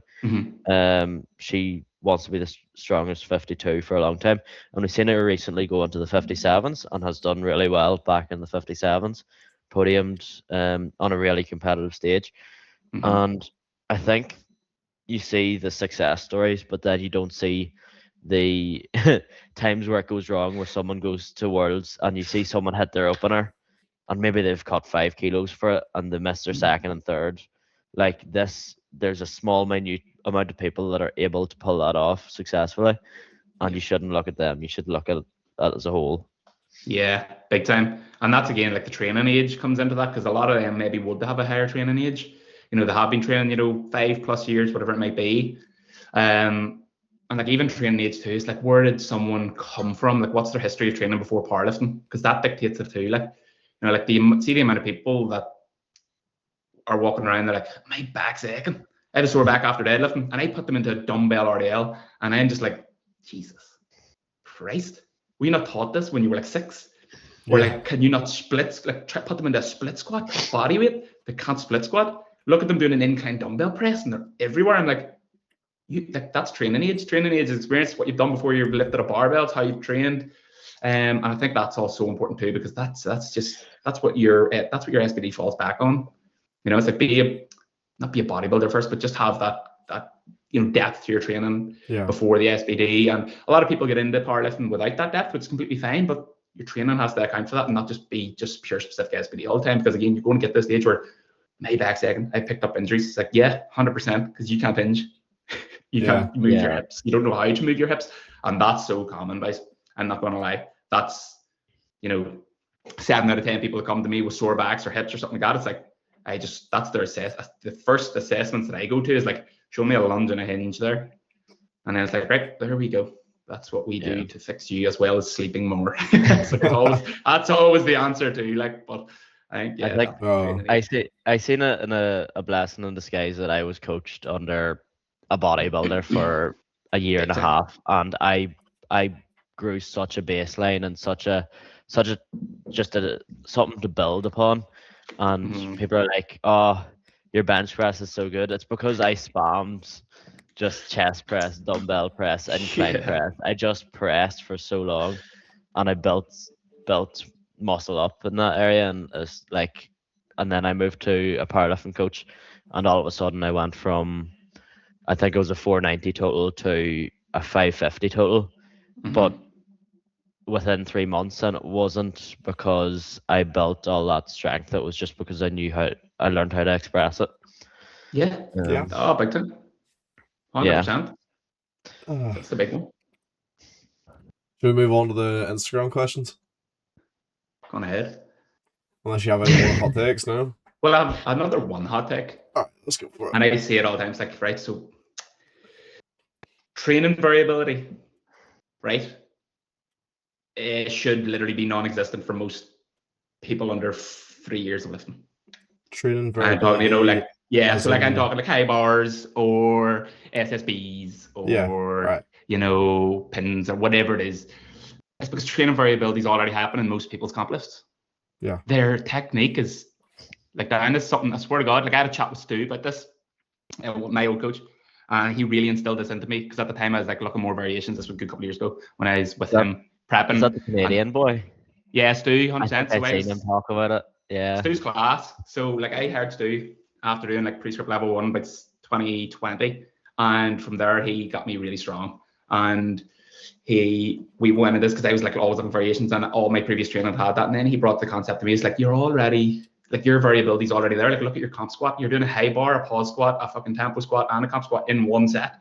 It looks terrible. You know what I mean? So it's like, it's the same as my comp bench. It's like, you're doing comp bench, you're doing incline bench, you're doing Spodo, you're doing a bit of everything there because it's really poor. It's like you're getting variability. The variability, your body doesn't know that it's doing high bar or this. It just understands positions that you're in or going into. And like positions that you can resist forces against as well. So it's like, can you resist, these hiccups going on? And most people can't. So that is training variability. So I think like just being ultra specific in your first couple of years and getting your variability through like accessories and learn how to train. The things we just talked about Yeah. essentially is goated like 100%. So like first 3 years, can't squat, can't bench, can't deadlift. Cap your rep range where you see that you're just failing and doing really bad, and work on that, and you'll get a lot stronger than having like 5 variations. Like I see people putting in like they have like 4 variations of bench a week, but like they all kind of look a wee bit the same. Or we was lad, it's like no. That's not Yeah. a 3-count bench. That's a comp bench. Bench, yeah. Yeah, essentially. Yeah. I think it goes back again to just looking at the top of the sport and just seeing them do it, and then people be like, "Oh, I need to do that as well." Yeah, big time. But it doesn't always 100%. work. No. Will we go on to Instagram questions? Yeah. Go on ahead, sir. Bobby, do you want to ask the first one since it's yours? No, you can ask it there. All right. Bobby put in the sticker last night. All in favor of egg chair inside, say aye. Aye. Aye, 100%. Listen, Can I get the This is it. context? we need. Oh, right. I just like to kit my gaff out as if it's like a man cave. Yeah. In every way, shape, or form. Like, so I got this big egg chair. Like, we were walking around like getting furniture for the house and stuff, and I seen this big massive egg chair. Like, it took me a while to get a treadmill in front of the TV. So now it's like a big treadmill just sitting in the middle of the room, and I got this big massive hanging egg chair, and I was like, you know what, that would be class to watch the rest of the Premier League season on. Like, I want that in front of the TV and all. And like, so I'd start building it and had it set, and coincidentally you couldn't really get it out the door because it was too big. So it's just like has to stay there. But it was what I'd say last week or a week ago, and it looks like it's found its new home. Like, but if we can get enough support here with this, then it's just like, wait, there's no other. It has to happen. It has to come back in. Yeah. You can watch your coaching videos on it, and then you can use it as a tax deductible. You know what I mean? Oh, you should. True. 100%. Oh. I've been there, done that too many times. Way too many times. Egg chair inside. Full stop. There we go. Let's get this going. Bobby, do you want to ask the next question? Calvin Abraham popped up and said, "Where did your white blood cells go?" I have no ball. I have no idea, but oh shit. So that's actually so funny, guys. Again, that was a memorable comp, right? Because Jack sent me over my photos that I bought, right? And I shared it into the group that I'm with, Paddy and Aaron and all. And I was like, guys, look at this. I look like I'm a surgeon. Like, there's a photo of me with a big mask on. And I'm looking down like this, and I'm like, someone photoshopped like scalpels and all in my hand. It looks like that I'm doing a surgery in the middle of a warm up room. It's just so weird. Man, I swear to God, like I got those photos, and I was like, that's a one to remember, because on Friday I got a phone call from my doctor being like, Dean, you need to like come in urgently, like right now. And I was like, what? And they're like, no, like right now. So I went in, blah, blah, blah. And they were telling me that like your white cells are like basically zero, neutrophils are zero. And these are the two things in your immune system that fight off infection completely. So the way then they were telling me and all, they sat me down, they're like, if you get a common cold, like that could be life threatening, you could be ventilated. You're not, that's so dangerous. And they were like, take these masks. They hit me with an injection to kind of stimulate them. But they were like, I've just stay at home this weekend. You won't be around any large crowds, will you? And I was just like, I was like, well, I mean, I was sharing a chalkboard with about 100 other people and breathing it in and stuff like that. So they were like, geez, that's so dangerous. And then I rocked up the comp, and it's so funny. Like, I love Agnes, but like I rocked up. I was like, nobody's going to be sick. Nobody's going to be sick. The first of my 5 clients that come up to me dosed with a cold. Dosed. I was like, I was generally shit and stuff. I was like, in my head, I was just like, I can't do it. I can't coach here. So I fired a mask on to get on with. I was like, what am I doing here? But I managed to escape, and I just that's a natural side effect too to the CAR T that I just went through. So it basically just goes in and kills everything in your body. So it just came at a really bad time. The day before conflict, it was like, But you're feeling okay. I am. You don't even. That's it. Haven't caught anything, but thankfully, like. Fingers crossed. Touch wood. I'll be back in 1 minute. Just all right. He's work away. All right, we'll continue on. Tom Irwin asks, when will Dean bring the doggies to a comp? Oh, I'm hoping to bring the doggies to any comp. Like, I 100%. Yeah, you'll be scarred for life though. Like for anyone that knows Nico, the trauma that that dog can cause in a good way. Yeah, Like it's what? just he's just a crazy mofo. Like he's just Uh, psychotic. Like he'll be on your shoulders. Like he will sprint around every single person, be on their shoulders. He'd jump up left, right, center. Harley, like like they're polar Tarzan. opposite dogs. Yeah, they're polar opposite dogs. So Nico is just psycho. Harley is like me and Lana look at each other sometimes, be like, imagine we got Harley first. Would we have even got another dog? Because she's so good. It's just like Yeah. it's just chill. She just sits at your. She doesn't do nothing bad. Whereas Nico, Nico does man, it like for her. man, see the mental breakdowns that dog has given me and Lana over the years. See, looking back, like I mean, he has caused trauma in our house. Like Sort that's sort of what like Marley he and ate. me. That exact thing. He ate doors. He ate skirting boards. He ate shoes. Like everything. Like see, whenever you tried to drive him drive to like somewhere to go for a walk, and you had and he was just in the back seat. Like he would grab you by here with his mouth, and you get strangled like that while you're driving, and he would just rip at you, and like you try to get away from him, and he's still going, and it's just like you know that meme where it's like you get a puppy at 8 weeks, then he turns into like a friggin' a velociraptor, and then he goes into a nice dog. Yeah. He went through that phase, right, where now he's a nice dog. He's great, still crazy, but Jesus Christ. Like his diet was primarily polyfiller whenever he was like 2 to 8 months old. So crazy. So anybody that knows him, like people really close to me, like if they knew he was coming to camp, I think it would be pretty comedy. Like they'd be like, "Oh my god!" Like just the commentary equipment on the floor. just you have to be wary. Like you have to walk around with like steel toe caps and all on. You just don't know what's going to happen when that dog's out. Like, Jump on the So that's your answer, Tom. there you go. Jack Gilchrist asked 2 questions, and the first one was, "Will you be back on the platform?" Yes, I will be. So, I've been consulting with specific coaches now over the last year or so, just on bits for me trying to get back to old me and maybe new and improved me, hopefully.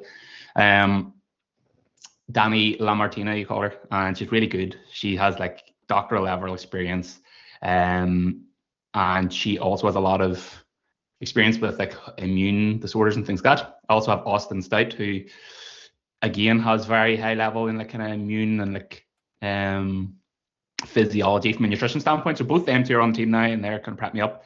And the consensus is like March 2027 doesn't seem unrealistic. But obviously they're just steering it. They don't know how things are going to go. They don't know how I'm going to react. But I'm also getting up. I don't care if I'm not getting up there to hit PRs first time back. Like I just want some reasonable weight in my back and be like, friggin' hell, like I can do this again. I think if I just get that. Are you doing your compounds at the minute training? Just started. So I kind of worked my way, literally weeks of hitting SBD kind of 1 time per week. It was kind of RDLs and less tax and variations of that. So yeah, like I definitely will. It will 100% be 2027. And when I do get back, it's going to be a common occurrence again. It'll be 2-3 times a year just to continue to get that. It's just whenever the first one, like when I'm eligible to be like, I'm happy with that. Like if I can, like my max squat's 215. So if I can get up and hit like 170, and then bench, it's 130, 135 max. If I can get up there and hit 115, 120. And then deadlift, we'll not talk about that. I'll probably be the same in first comp, I'll feel 145. So it's common, like. Yeah. And then he also asked, how does he balance training along with his health? Yeah, it's very difficult. Like I said, like there's so much more, like the importance of things. Well, the first thing is kind of like from an expectation standpoint and reality standpoint, right? I just have to accept the fact that like I will do things at a slower pace than what I used to, or what a person without an autoimmune condition will do, and it's just going to be a little bit slower to gain muscle, gain strength, recover, all that type of stuff. So it's just being a lot more like the importance of the stuff that are important for normal people are even more so important for me. So like nutrition, sleep, stress management is also important. So I think like whenever I'm kind of managing my training, like RPE isn't enough. It's almost like rate of perceived lifestyle stress. It's like, how am I going into that, if that's even a thing? So it's having one thing that I was taught. I done a consult with Jordan from Barbell Medicine about 2 years ago. I done a couple of consults with him, learned a lot, and he gave me the idea of using like a daily readiness system before you go into train, where you would kind of scale like 1 to 5. You would kind of rate like your sleep, your joint pain or soreness, your energy levels, of 1 to 5, it would give you a score, and if you're under, on, or above a score, it would kind of give you direction as to like, right, you're ready for like a lower intensity, moderate intensity, or higher intensity session. And that would only be used for like severe cases, you know, in terms of like with me, or like severe injury or something. It just kind of controls that rate of pain, you know, perceived pain anyway. So I was doing that for a very long time. It was incredible. So like I might have had like I like that. for example, for a squat day, for example, if I had 2 by 5 at 100 kilo, and I was doing that as like a plan A, but if I woke up and my score was high, it would allow me to do that. If my score was moderate, I might have done 2 by 5 tempo with 70 kilo. And if my score was low, I might have just ditched the barbell and went on to a leg press. So the systemic stress was a lot lower. So I had that ability to have unrestricted training, no matter how hard my lifestyle got, basically. So like my program allowed me to go into the gym on the worst days, like because I had the option of like, this is still scheduled in my program. I can resort back to this movement, and I get optimal training. So I was doing that for probably the hardest part of me getting back to things. And then, like I said, like it's stress management, man. Everything's stress management, like, and optimal nutrition, because it's an inflammatory disease. So if you can't keep stress down, like I've really had to, you know, the way I said at one point in this podcast where I was like, the last couple of years, like coaching has really saved me. And I was like, I've always put everything into that. It's also where you like, as a coach, you still have to like, I think like it's taught me the last while, especially working with other people and being told like boundaries are so big for a coach too. Yeah. Like this, you know, like you have to have boundaries. Like any of the best coaches I've had have had severe, like strict boundaries in terms of communication and like, you know, cutoffs and reply times and different things like that. And if I didn't have said boundaries, like I would just be highly stressed all the time. So I had to put certain things in to allow me to still perform for myself. So like not answering client, you know, texts after 8 p.m. because I needed to get to sleep and have an optimal sleep, like a really good sleep. You know, not starting till 9 a.m. because I needed the morning to, you know, have a good breakfast. Things like that have also really helped. So it's just managing stress. And like I would notice too, if I had a really bad meal or a bad day of nutrition, like the following day, like I'm just, the difference is wild. Like, wild. I think I wake up an inch smaller and everything. Like I think I wake up at like 5'5", and then if I do day, I'm 5'8" or 5'9". I don't know. It's crazy. So I think it's just managing information and having that ability to have unrestricted training. That was my only goal. It's like, no matter how bad things get, like how can I not be restricted here? I still just want to get in and do something. And it was that readiness rating. It's just playing it by the day. It could be great. It could be terrible. You don't know until you wake up in the morning, basically. Yeah, just score yourself off them 3 things. And then wherever your score lands, that's what you go and do. It was really successful because there was days where I was just like dragging myself to the leg press, and I was like, if I tried to squat today, I would ruin myself. Or if I didn't have this rating system and wasn't confident in it, I probably would have missed the gym entirely. And that, you know, unrestricted training just allowed you to kind of keep consistent as often as you could. Yeah, you're probably one of the only people that would be able to. Well, one of a select few. Like if one of your athletes or if an athlete that wasn't coaching people probably had your issue, they'd find it a lot more challenging to take a step back and go, what do I actually need to do today, or when should I push and when should I pull back? And I think like, you probably have a really good idea. Actually do. Yeah, you have a really good idea of how to do that. Yeah, I think a big thing is like separating your mindset from your physical capacity as well. Because a lot of athletes are highly driven, motivated. Yeah. I am, but like you can't let that cloud your vision too in certain circumstances. Like a lot of times, yeah, you need to kick up the ass. And it's like, stop being a bitch, go and train. It's a wee bit of pain. Like you're okay. Like you can bench with tendonitis. It's fine. But like in situations where you can't, you have to like set your ego aside and you have to think like, what capacity do I have? Like your maximum recoverable volume, like what you can actually handle on a daily basis, like the amount of stress you can handle, it fluctuates so much. You know, like one day you might be able to handle a bigger session. The next day you might literally only have space for like the smallest session you can imagine. So you need to be, from a building momentum standpoint, like I still built some momentum like during those time periods, which was crazy, but it's just because of how diligent I was with not overdoing things, basically. Even when my mindset wanted to, it's like, no, just don't do it. Yeah. You'll thank yourself in the long run. Like, we've got another question from Calvin. If you had to choose one exercise to do every day for the rest of your life, what would it be, and why isn't it Bulgarian split squats? Why isn't it Bulgarian split squats? Yeah. Because I'm not a fucking psychopath, I'm not a serial killer, so that's number one, right? Yeah, number one. My favorite. So are we talking just my favorite exercise, like what I enjoy, or what I think is the Just- most like kind of beneficial? Just what I enjoy.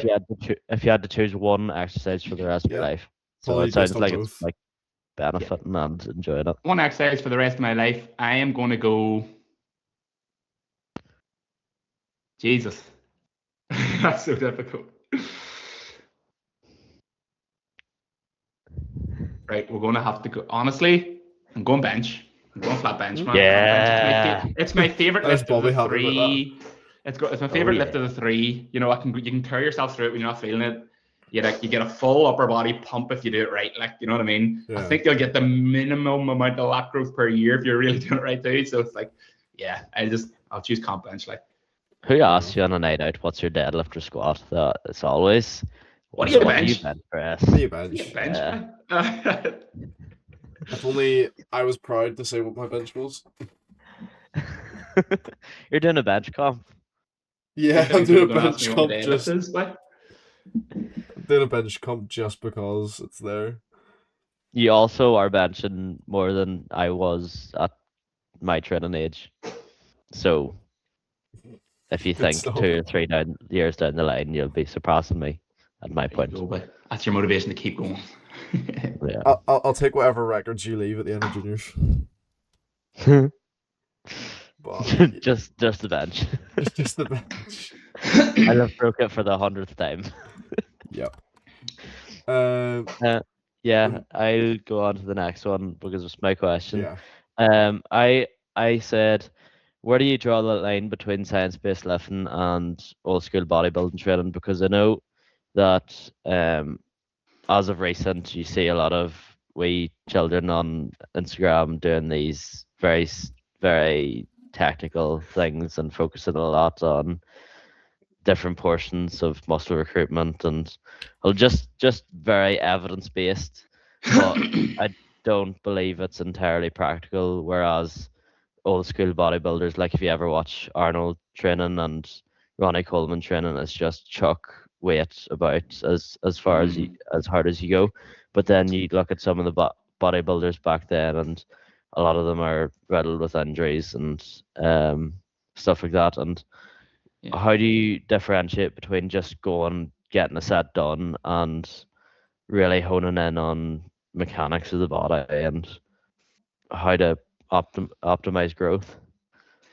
I have a few different lanes, really. And like I kind of do have a nice balance of both in how I program. And again, kind of instilled through education, maybe through coaches that I've worked with. Like Stu is very old school, you know, even though he's Yeah. like kind of, you know, educating in like a higher kind of at a high level.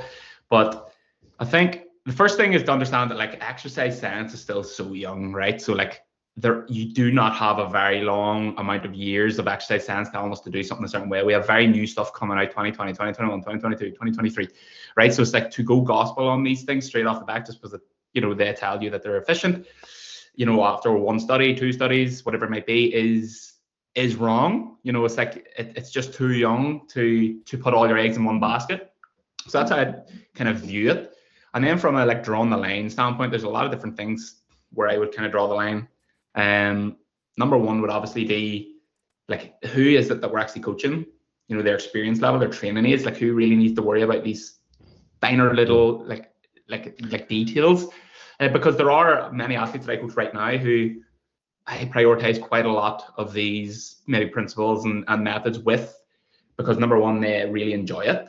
Number two, they're at that level where it kind of makes sense to do it. But like enjoyment's a big one. I think like if you go OTT on things, it can really take the enjoyment out of it.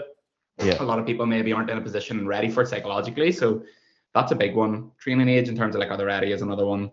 And then obviously exercise science being so young too, it's like, Yeah. how are we to justify just living in this right now? It's like there's a balance. Would you change your view based on different muscle groups? Because I know I would, specifically for like your very small muscle groups, like your tricep extensions and your bicep curls. You can go into depth with a lot of them and really pinpoint things and still train them hard. Whereas a few bigger, more compound exercises, I'd more go into the view of okay, just shift that weight and do it to a decent standard, and Yeah. see growth. You know, would Yeah. you see it different from different muscle groups? I'd say different lifts and different intents. Yeah, probably. Like again, like you said, there's times where you just have to let an athlete go in and rip out a heavy barbell row because they enjoy that. And like this is what we're talking about as well. Like from a motor unit recruitment standpoint, like you will recruit more larger motor units to move, heavier loads if you are actually in the zone to do that. So like, for example, Big Gaz, like he loves throwing weight about. Like he'll take 140 and he'll barbell row that shit until the word is gone. And like, does it look optimal? And is it optimal? Probably not. But will that produce a result that maybe doing something more efficient with less intent would do? A lot more. So it's weighing up like where the effort is, no matter what the modality is. So it's like, yes, something could be efficient on paper, but like how much effort's going into that? Because I know for myself, like I'm not doing a lateral raise with cuff while holding an empty cuff or an empty D handle. I'm just not doing it. It's just not for me. Like, but again, for some people it will be for them. So you have to understand who you're coaching. You have to have a toolkit that kind of allows people. I think no matter what you're doing, the modality always has to match the enjoyment and the effort. So are they going to try on this? Are they going to set that up? And then is it too complicated for people too? It's like, how much can someone actually apply this? Like the smaller details. And this takes me back to the point where it's like moving your body in isolation versus in compound, it's like, that's where people really lack. Like I said, like most, like not, I'll not even say most, that's bad, but like a lot of lifters that do struggle to hinge, pressing mechanics, that struggle with, the basic level stuff outside of SBD. This causes a lot of problems. But then again, it's like, how are you going to layer on science-based 1% to things that most people don't already have a foundation to? So really, it depends on who you're coaching. I have a lot of people that I do layer a lot more on because they can handle it and they enjoy it. But then again, effort triumphs everything. That's the number one thing. Is like I've seen people like try to argue on videos, watching Arnold row, and you can probably picture Arnold row. It's really animated and it's not staying in that fixed position. And they're like, Arnold would have had so much bigger of a back if he did this. And you're like, would he have? I highly doubt that. His effort was there, and that's all that matters. But realistically. And I think it's the same in a lot of my training. I like to go in and row, especially for the back. I just like to row and pull and just throw a bit of weight about, like the boy that you were talking about. And I enjoy it. So, and I'm growing. So it's that I see that as the main thing. Longevity. Yeah. So it's filtering it all in wisely for the person that's stood in front of you. That's really where it all comes down to. It's like who is it that's actually going into the gym and applying this, and can they do it with the intent that you expect them to? And most times it's too much. And then the other thing too, like, man, I've seen some of the best minds disagree with each other way too many times now to be stuck on doing something a certain way. And I've seen like Coach Kasim at N1 have large disagreements with Jordan Shallow. I've seen Stu have large disagreements with other people through social media, even very recently. And these are highly thought of professionals. Like, and there's lots of disagreements. People have completely different methods. So it's like, don't get caught up in the weeds. Like there's people out there preaching one way, and another person with great credibility completely disregards it. So it's like, there is no one way. There is no one way. There's no one thing you need to do. There's no one way you need to train. There's no one way you need to do a certain exercise. Like, just you've probably seen the Adam Makeham's nowadays, like back and forth, of course. And it's like, okay, just disagree and then go your separate ways and do it do your own way. A lot of ways to skin a cat.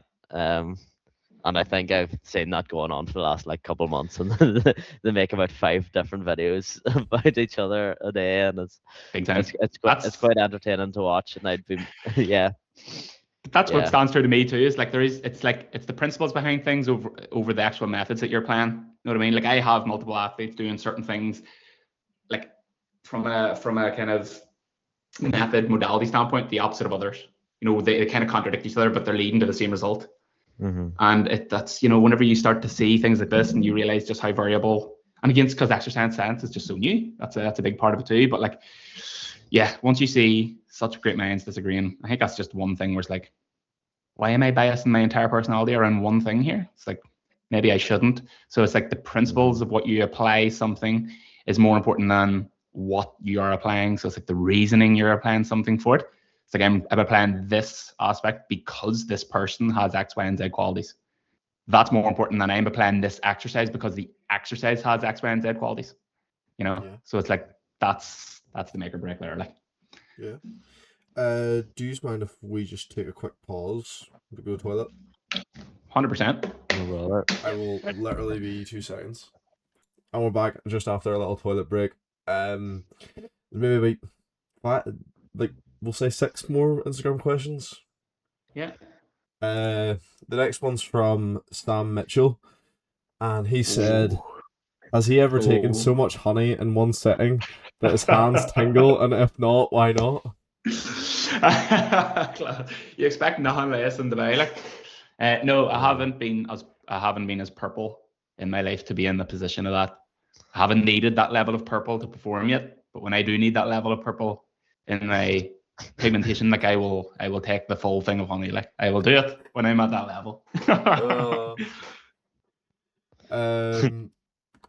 Cameron Scott asked, what advice would you give someone who's coming back from injury or long-term sick? An actual serious question. Yeah, there's a big bit of a back. I think he's fractured his hand at the minute, and obviously he's a Yeah. bench only athlete. So now you can't do the bench only comp. Mental. That's a whole yeah. It all got took away from a man. Like He doesn't even know how he did it. No. what? He woke up and Actually- he was just like, "Oh, my hand's sore," and then he benched on it, and then he was like, "Oh, that is really sore." Yeah. And then he went to hospital. He's like, "Okay, fractured." And he's like, "No clue." That's I'm mad. thinking it might be an overuse thing.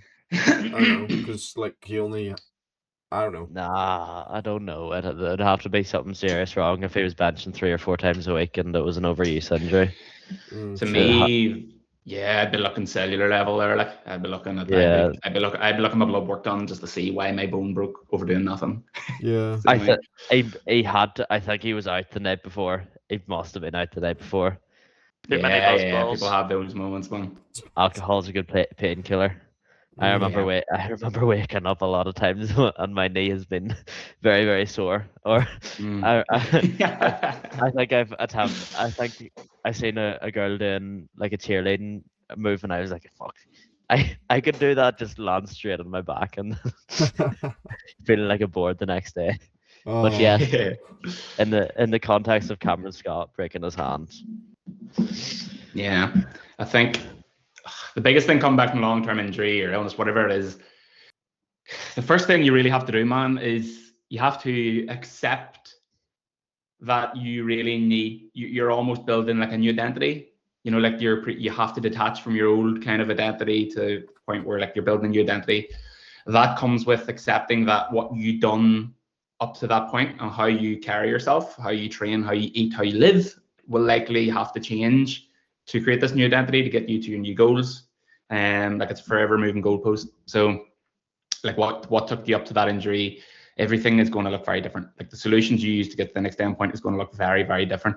And just trying to go back to the same things, like it'll be if you try to go back to those same strategies, programming, training, whatever it might be, it's going to be that cycle of like feel good, train, get sore, pull back, feel good, train, get sore, and then pull back. Because I've been there, and I've spiral, yeah.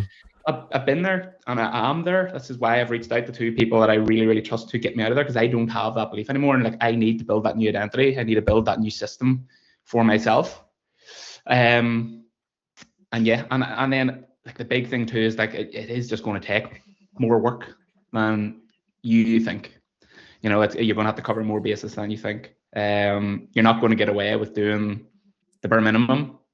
You're going to have to, you know, reach out, and 9 times out of 10 as well, depending on the severity of it. Like you're not going to be able to do it on your own. Like depending on the severity, as I said, you know, if it's a severe injury or if it's a severe illness, like you need to surround yourself with people that, you know, have the ability to work with that situation. You know, it's like yeah, for me, like if I handed my case over to just anyone, I'd be in ICU next week, but 100%. Yeah. No, I mean, like it just wouldn't work, right? So to me, what I'm personally going through and what I would say is like it's that new identity shift that you're going to be having to go through and create, understanding that your next venture, you have to draw a line between. You're in a new chapter and it's going to look very different. And if it doesn't look very different, you're likely not going to get anywhere quick. So just accept the new person that you have to build, accept the new challenge. And you can just put the effort in. Like it's going to take more effort than what you're maybe used to putting in, because that's what I'm feeling too. Like I think putting your traits of someone else that you really trust is a good thing, because then it takes a lot of weight off of your shoulders. And as you say, knowing that it's going to take a lot longer than you expect. I remember tearing my ACL on a beach last year and around this time in July. I think it was actually nearly a year, yeah. Yeah, I was. I remember like being carried off of the beach by Peter, and I knew that I knew it was gone, and I go flip. But while I was walking off, I go, I will squat 200 kilos this seen year. that video, by I will squat 200 kilos this year, and I cut out the this year part, because it took longer. It took so much longer than I expected. I think not too much longer, but it was almost 11 months before I was surpassing 200 kilos. And bear in mind, my best squat up to that stage was 175. So I wanted to get to where I was and 25 kilos. And I think handling a lot of it myself, but just giving the information to someone that I trusted in Reese and saying, no, I can't really handle my leg extensions. Like as soon as I do leg extensions, I'm fucked for 2 weeks. And he's like, well, we'll see. We'll start low and we'll build up to it. And now we're pushing them 2 times a week as heavy as possible. But yeah, it's very tough, and I think the mental aspects should be taken into account. And a lot of time the physical isn't the issue. The physical is only the tip of the iceberg, and then you go into, okay, I've a sense of a loss of identity, and something that I've done 4 times a week for the last 2 years of my life has been sort of taken away from me for now. Yeah, and then even if even you said like, oh yeah, I'll squat 200 kilos within this year, you still squatted 190 at the Christmas Classic. Yes, I've got open powerlifting open. Fell short. But still, like, that's what, still a good PB. Yeah. Considering your situation. I think like a big thing coming back from anything, right? And a big thing that people have to change coming back from a serious injury or illness or whatever it might be is your perception of things and the lens that you view things through. Especially because like most people are just used to seeing the perception of their training through the gym that they're in, the people they're around, which 9 times out of 10 is just linear powerlifting. Just in for a 4-day-a-week powerlifting split, train, go home, eat. So that's the perception of what people, have. That's how they view their training. So the perception of how you view your illness, your injury, the perception of how you view your rebuild back, the lens of which you view things too. So it's like, how is this being fixed? The methods that are used and how you view those lens, like that gives you so much more purpose. And these are things that you don't find out on your own. Like the lens and the strategies that I'm getting now from my coaches are things that I would not have on my own. So it's like how you're viewing things and how you perceive your wins and perceive your losses is so important. And it has to grow as well. It's the first thing that has to shift is your perception of things, good and bad. And then that sets the tone. Yeah. Cameron Scott then asked, go to cheat meal. Go to cheat meal? Yeah. Right. You're asking someone who loves food, man. It's the hardest question of a lot. Like I'm a foodie, man. Go to cheat meal has to be like I don't even classify a boojum as a cheat meal, right? But I love boojum. Like we drive 45 minutes for it, like often, right, a bit too often. So we would go to boojum. But like if I'm just thinking just pure like all out slap, it has to be Has to be a pizza, man. I'm a pizza guy. Like, Yeah. has to be a pizza. Yeah. Oh, See, I'm 100%. the kind I prefer frozen pizzas sometimes. disagree.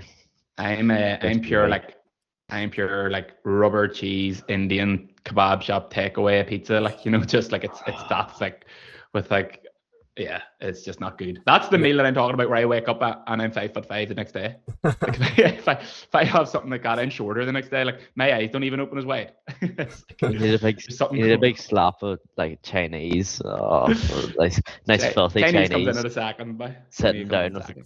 couple pints, Oh, and then like Ben and Jerry's. That's how you really cheat Yeah. meal. Cameron Scott, if you really want a cheat meal, there you go. I'm so glad I'm not in a cut anymore after we talked about Stop talking. that. Tom Irwin then asked, I think we already sort of covered this, but we'll sort of just specify it. Mhm. Favorite exercise personally? My favorite exercise is bench press. Like, it's flat competition bench. Fair enough. That's If you want the Bob's baby. specifics, right? Actually, like if you ask Paddy or Arn or anyone close to me, it's like it's Larson press. Actually, is my favorite press. So Wilson because press? or Wilson press, yeah. So I love Larson. Like, I can before I got sick, like I was Larson in my comp bench. Like, I could Larson some serious weight. Like my max was 135. I was Larson in 120 for reps with my feet up, no problem. Maybe it's a sign that my leg drive was absolutely shit and I needed to work on it. Yeah, but I looked at I perceived my win through the other lens that we're talking about, and I was like, oh, I'm strong in Larson and not weak with the comp bench. Then you could look at it as, oh, my leg drive's dry shit, and I do 135. If I actually get good at leg driving, I'll probably I do could, like like, 145, 150. Yeah. Then Lupus hit me. I was like, fuck, right, well, we'll get leg drive in a couple of years.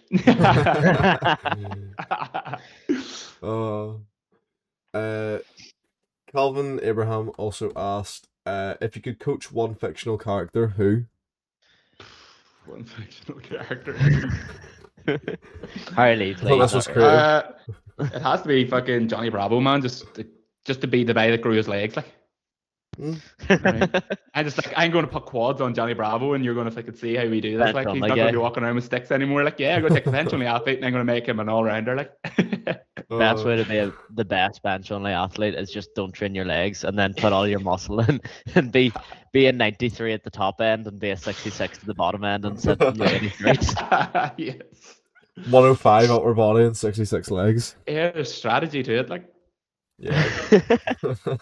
there's strategy, like, for the right person. Another question from Tom. I think we definitely covered why you quit powerlifting, but you didn't actually quit. I don't think. I far from quit, man. I've Yeah. recognized see from day one I've been a powerlifter. Always will be a powerlifter. When I get back to powerlifting on the platform, I'm not leaving it. Just a quick detour. I'll be back soon. Like, Just a little scenic route. we scenic route, man. Just in a hospital bed. It's all good. Yeah. Scenic walls and all. Like, Not even a good view. He then asked one piece of advice to the younger generation in powerlifting. one piece of advice to the younger generation. Listen to the start of this podcast from start to finish again a couple of times. Probably the main thing. Like, And 1x speed. So yeah, so biggest advice is probably to slow down. Just slow down. Train SBD because you love SBD. Don't worry about like doing things for the platform. Do it for yourself. Don't do it for Instagram. Do it for yourself. Don't do it because you need to get away to a certain comp or whatever it is. Do it for yourself. Slow down. Work on what you need to work on first. Take your time to build up the qualities that will later bite you in the ass if you don't have, which we've talked about again. So, train variability, more muscle mass, being able to, train in isolation before you put these together with a barbell and compound. So yeah, train like a bodybuilder for a while with a sprinkle of SBD, get really good there, learn how to love training, then you'll be fine. So slow down, chill out. Yeah. Charlie, do you want to have the honor of asking the last question from Calvin? Calvin asked, who's stronger, one silverback gorilla or every 66 powerlifter in the world? Arn Grimley. it is a pink Power Ranger singlet, by. Oh yeah, 100%. Arn wins. Like, 166 kg lifter will be the silverback gorilla. So that's my That's my take. Like Shell Backlund. that's exactly it. Like Yeah. Final answer locked in. Right. Yeah, that's all the Instagram questions. That has actually been a very long episode, contending against Bobby's. But last question that I have, I'm actually gonna add in an extra one that I forgot to put in the plan. If you could have any 3 accessories for the rest of your life to tailor to your SBD along with your comp SBD movements, what would they be? a dumbbell RDL, a walk and lunge, Hmm? and a wide grip pull up overhand. Why can I ask why would you do dumbbells over barbell? Dumbbell because you could just tailor it a bit more in terms of how you're loading it and where you're loading it. So if you kind of, like whenever you've got that barbell and that weight so center over your center of mass, and then obviously it's a progression, if you know what I mean. Yeah. It is a progression to a dumbbell RDL. So it's just kind of from a fatigue standpoint, from managing that, being able to shift the dumbbells to your side, taking the stress a little bit more off kind of your erectors and stuff and how they have to stabilize your spine is a big one. So I would go dumbbell just for the convenience of being able to have so much ability to modify it based on how you feel on any given day. So I'd go there. And then the interference obviously is a wee bit lower too with SBD. So that walking lunge just, and then it just teaches you how to hinge too, because you have to do that to deadlift, Yeah. no matter what. And then the walking lunge on the wide grip pull up. Yeah. Has to be. Fair enough. I think that covers all 3 pretty well. And then before we close up, do you have any advice for newcomers to the coaching business? Yeah, let's start a whole new podcast and we'll go in on it. You did a really good video on it on Instagram. I know I sort of want to direct people to that if they're if they have that question in mind. And you do put out a lot of good stuff on it. That sort of guides people in the right direction. I think a lot of my experience and advice comes from, again, field experience and field past expectations and stuff, like starting out as a coach or whatever it is, like coming up through. Because I've failed in pretty much every way that you can, and then it's until you recognize, like, right, I've made it because of these reasons, and if I didn't make those same mistakes, it maybe would have expedited a wee bit quickly. But like, I would say the first thing is to, like, again, slow down, especially nowadays, right? It's so easy to think that you should just get in and be amazing straight away, or like, you want to rush the process and be where you want to be, where someone might be in 5 years, you want to be in 1 year. And social media paints this picture that you can do this, and as a coach, you can get in straight away. So it's like, slow down, treat it as like a real proper career, because that's what it is. It's a profession. If you go into any profession, you have to work for multiple years. You have to build a network of people. You have to learn. You have to fail so many times first and foremost, because that's where your biggest lessons are. And if you're not doing that, then and you're skipping chapters, that's what a lot of people do. Then they're just going to burn out, and they're not really going to last at all. And then obviously the big one too for coaching, especially in powerlifting, is like, get some other types of clients under your belt. Can be a really good one. Again, it's something taught to me by Stu, really grilled it into me, and he has like the 10,000 hour rule. It's like, until you have 10,000 hours of Gen Pop one-to-one personal trainer on a gym floor, it's like your ability to coach is so, it's capped. Like, you don't know what you're capable of. So I think people getting too specific too soon with one niche is bad, because yes, a lot of people can get in coaching SBD, but like, the amount of coaches I see that are so technical and can coach a sumo's class, but then they can't coach a split squat or a hinge. It takes them five years to get their athlete to do a barbell RDL effectively. So I think it's like, get your experience with everyone, do some one-to-one coaching, really slow down, and that, I think that helps alleviate the stress of what comes with being self-employed too, is like knowing that it's okay to not be where you are or where you want to be so fast. That's completely fine. And again, social media deludes this, because realistically, people just want to make money from younger coaches. I have wasted so many, and I've been targeted and been, I've failed so many times, because like, that's what social media paints, and it's a vicious place to be. So I think you need to slow down, focus on, getting good as a coach as well before you get good at business. Again, I've wasted so much money on business mentors over the years.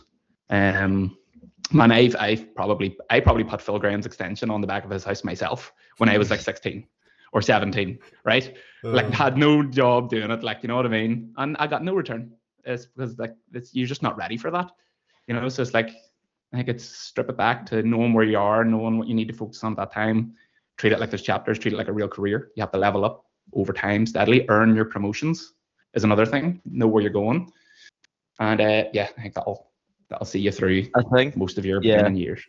my experience as a new coach coming into this environment, obviously, I've probably only been for about 9 months ish, and I think it is very easy to slip into Instagram and see all these big dogs and be like, I just know nothing in comparison to them.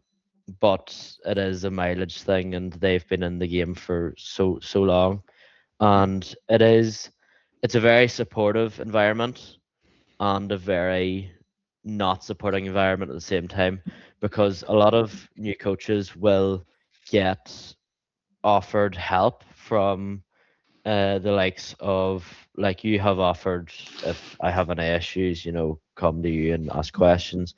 I know Matthew Henry has. I know Race is still a new coach, but still more experienced than me, so I go to him a lot more. And then if I have any bigger issues, I'll go to a more experienced coach. And I've probably missed out a few people that have offered to reach out.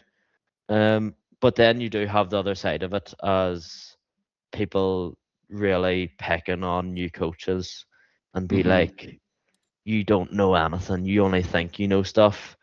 And like, it's like everyone has to start their first 3, 6, 9 months to 1 year. Those big dogs of the game didn't come out of the womb knowing how to teach someone RDL and knowing the biomechanics of the body. So it's actually very difficult to, as an emerging coach, to listen to that stuff.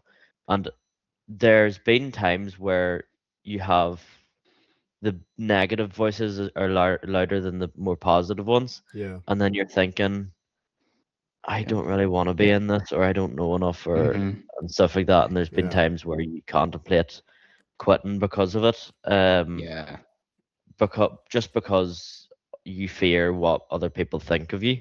Yeah. Yeah. And I know that Ewan and myself and Reese and other upcoming young coaches are really serious about this, and we're getting the qualifications needed, and we're looking into the long-term stuff. But because we are newborn children in this coaching world, we're not taken as seriously, and we're not looked at as we're going to be here for the next 5-10 years, but that's our plan.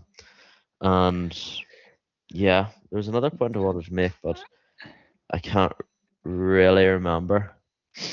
Yeah, I always say to anyone that comes on to me, I will make mistakes, as I am human. This is a trial and error stuff. Obviously, I'm a very new coach, but I think it's about being open and honest and saying, give me the feedback that I need, and I will look at it holistically as you as a person, and your training lifestyle and your training specifically, and we'll tailor to that, and we'll grow together. And obviously that trade-off comes with, obviously I'm not as expensive as more experienced coaches, but more experienced coaches might be able to get you a bit more. Yeah, I think, man, you hit the nail on the head there a lot of times. Like, first of all, like, everybody has a starting point. I get Facebook memories of posts I put up in 2017, and I want to be sick, right? So like, it's fine. The second thing to understand is, like, the reason, maybe, like, the first thing is actually, if anyone projects negativity as an experienced coach, that's not a normal thing. They're dealing with shit themselves, or maybe it's just an asshole who doesn't. Or else they feel It's just threatened or their something. person. It's just their person type, right? So they're very, just disregard that. It's completely fine. And then the other caveat is, like, to go through that period of time where you are inexperienced or feel inexperienced, to go through that time period where it's like you might not be taken seriously. It kind of brings me back to, like, be okay and knowing that that's just part of the journey. Like, because I was there so much, like, so many times, man. I had people, like, I had to put up an Instagram story for, like, questions in 2017, and, like, I had like experienced lifters, like, replying, like, stupid shit, like, in a real sarcastic way, like people from the NAPF, act, but they're not there right now, like, but they would have done this, and it's like, Jesus, and that would have knocked your confidence, like, trying to do Yeah. things. So it's like it's knowing that that's just part of it's honestly part of the process. And I think that really overarching thing is projected because like there is a statistic in terms of like I think it's like 2 in 10 coaches really make it past 2 years. Like new qualified coaches, like 8 literally don't make it, and that is again because they are in it for the wrong reasons. Whereas the likes of yourself, Reese, everyone you've talked about there, it's like you are the 2 out of those 10 people that are exceptions and will make it through. But unfortunately, you just have to get through that kind of chapter of like I'm going to feel like this, and then even from like an experience standpoint and like a knowledge standpoint, it's like I've put so much effort into learning things, but like see in general, whenever I'm coaching people, it's like how much of that I use. Like it's mental how like most of my education endeavors now are more for me personally because I'll not apply 90% of it to people that I coach. Everything like I know enough from everybody I coach and want to coach. So it's like anything else, just like it's for me, just because I'm curious and I really enjoy it. So yeah, I think as a coach, it's just slowing down, knowing that stage you're in is completely fine and normal. Make the right moves, get better as a coach first. The business will come second to being a good coach. And yeah, the norm isn't to put anyone down. So if anyone does, just fucking slit their tires or something. I think I've seen it from a social aspect as well, with the people around you. I think I've went through it twice. I think I've went through it once when I started posting I think every powerlifter has went through it. You start posting powerlifting, you put it on your story, you make an Instagram or whatever, and you go out on a night out or you bump into people and maybe they've got a bit more lip because they've got drink in them and they're like, oh, are you gonna do all your gym stuff and poking a wee bit of fun at you. And then I'm 2-3 years down the line now, and anyone that would say that just doesn't say it now, and Yeah, I see more people being supportive, and I've it's Yeah. put sort of been the myself same out for there. me. Yeah, I've put myself out there in a fact that I was like, I care about this, and this is me as a lifter, and this is my goals, and this is why I'm in it. And then I've seen it again when you start becoming a coach, and it's like, oh, you're gonna coach your athletes and all this, and then people are starting to come to you and being like, oh, how is your business going? And this like, it's so weird seeing the shift, Yeah, and it it's just happens. progressive. But yeah, it's a lot of people can be like two-faced and say come up to you and congratulate when you're doing well, but when you're just starting out, it's like side eyes and messages and group chats about you starting and stuff like that. That's just this company. Yeah, it You do is. something out of the ordinary, and people bring you down for it because they're too scared to do it themselves. Big time. I- And I think too, like we're designed to see negativity before we see positivity. Yeah. When as a younger coach, you spend more time in an anxious state than a fulfilled state. So now at the minute, like I'm pretty fulfilled in everything I do, and I'm very happy in it. But like there's so much years, I have more years being anxious than I do fulfilled. That's for sure. And when you're in that anxious space every day about what you're doing and what you're putting on social media, you're going to see the negatives before you see the positives.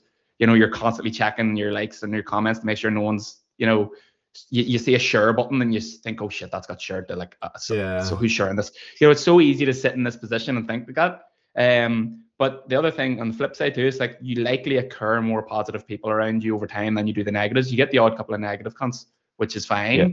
They've got bigger problems themselves. Like that's okay. But like you will occur more positive people, and just surround yourself with that, and you will be fine, 100%. And 90% of the time they'll come around. The people that are putting you down will come around eventually, and then start supporting or whatever it might be. And So when you go to these like powerlifting competitions and like family gatherings, and the people are actually interested and like care and are supportive, you're actually like, actually the people that are talking shit aren't the people that I want to listen to. The people that are around me right now and are smiling, and my lifters are going out for deadlifts, and then they're supporting me and asking me how are they getting on and stuff. Those are the people that you want to surround yourself with, and those are the people that you care about the opinions on.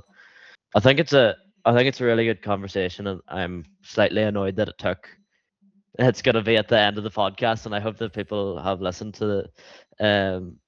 Hopefully. to this long to listen to the conversation, because I know that it's very, very prominent in a lot of coaches' minds, and it's not a very easy environment to grow up in as a coach, especially in this social media stage. yeah, Big time. It's even harder now. Like, see the amount of times when I've almost packed it in over the years. Like, I've Yeah. literally been on field so many times. I've felt worthless. I've wanted to quit. I've said to Lana, I've literally went on to Indeed like 6 years ago, 5 years ago, and I've applied for jobs and different things, but I never followed through. I always picked myself up a couple of days of, just feeling really bad and shit about yourself. But like the passion just follows you through it. But you have to find people to be around. That's it. Like if you're on your own in it, then that's where it really eats you up.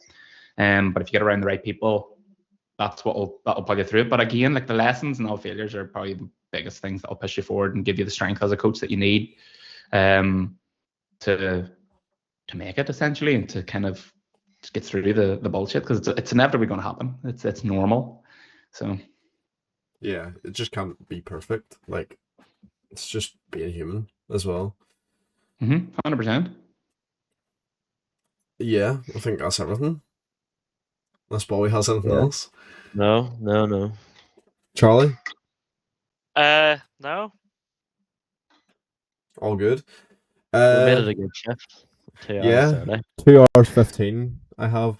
So we're Because, talking part one and part Yeah. two is going to be needed on this. Like. well, Bobby was like 2 hours 40. Mental, mate. Mental work. I But sat there with tins of Orchard Thieves and I was drinking away. just click. Ah, I was right, sober as hell.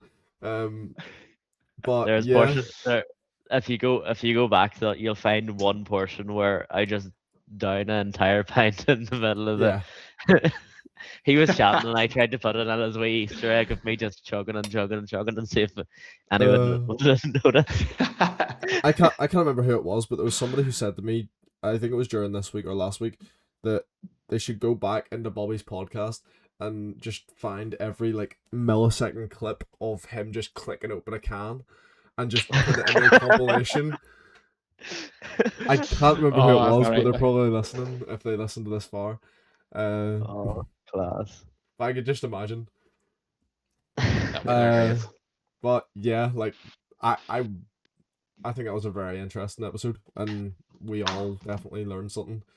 Yeah. Even in the periods of quiet, because like, yeah, I'm very enlightened to a lot more things, as I have been in most of these episodes recently as well, especially with the reffing one last week.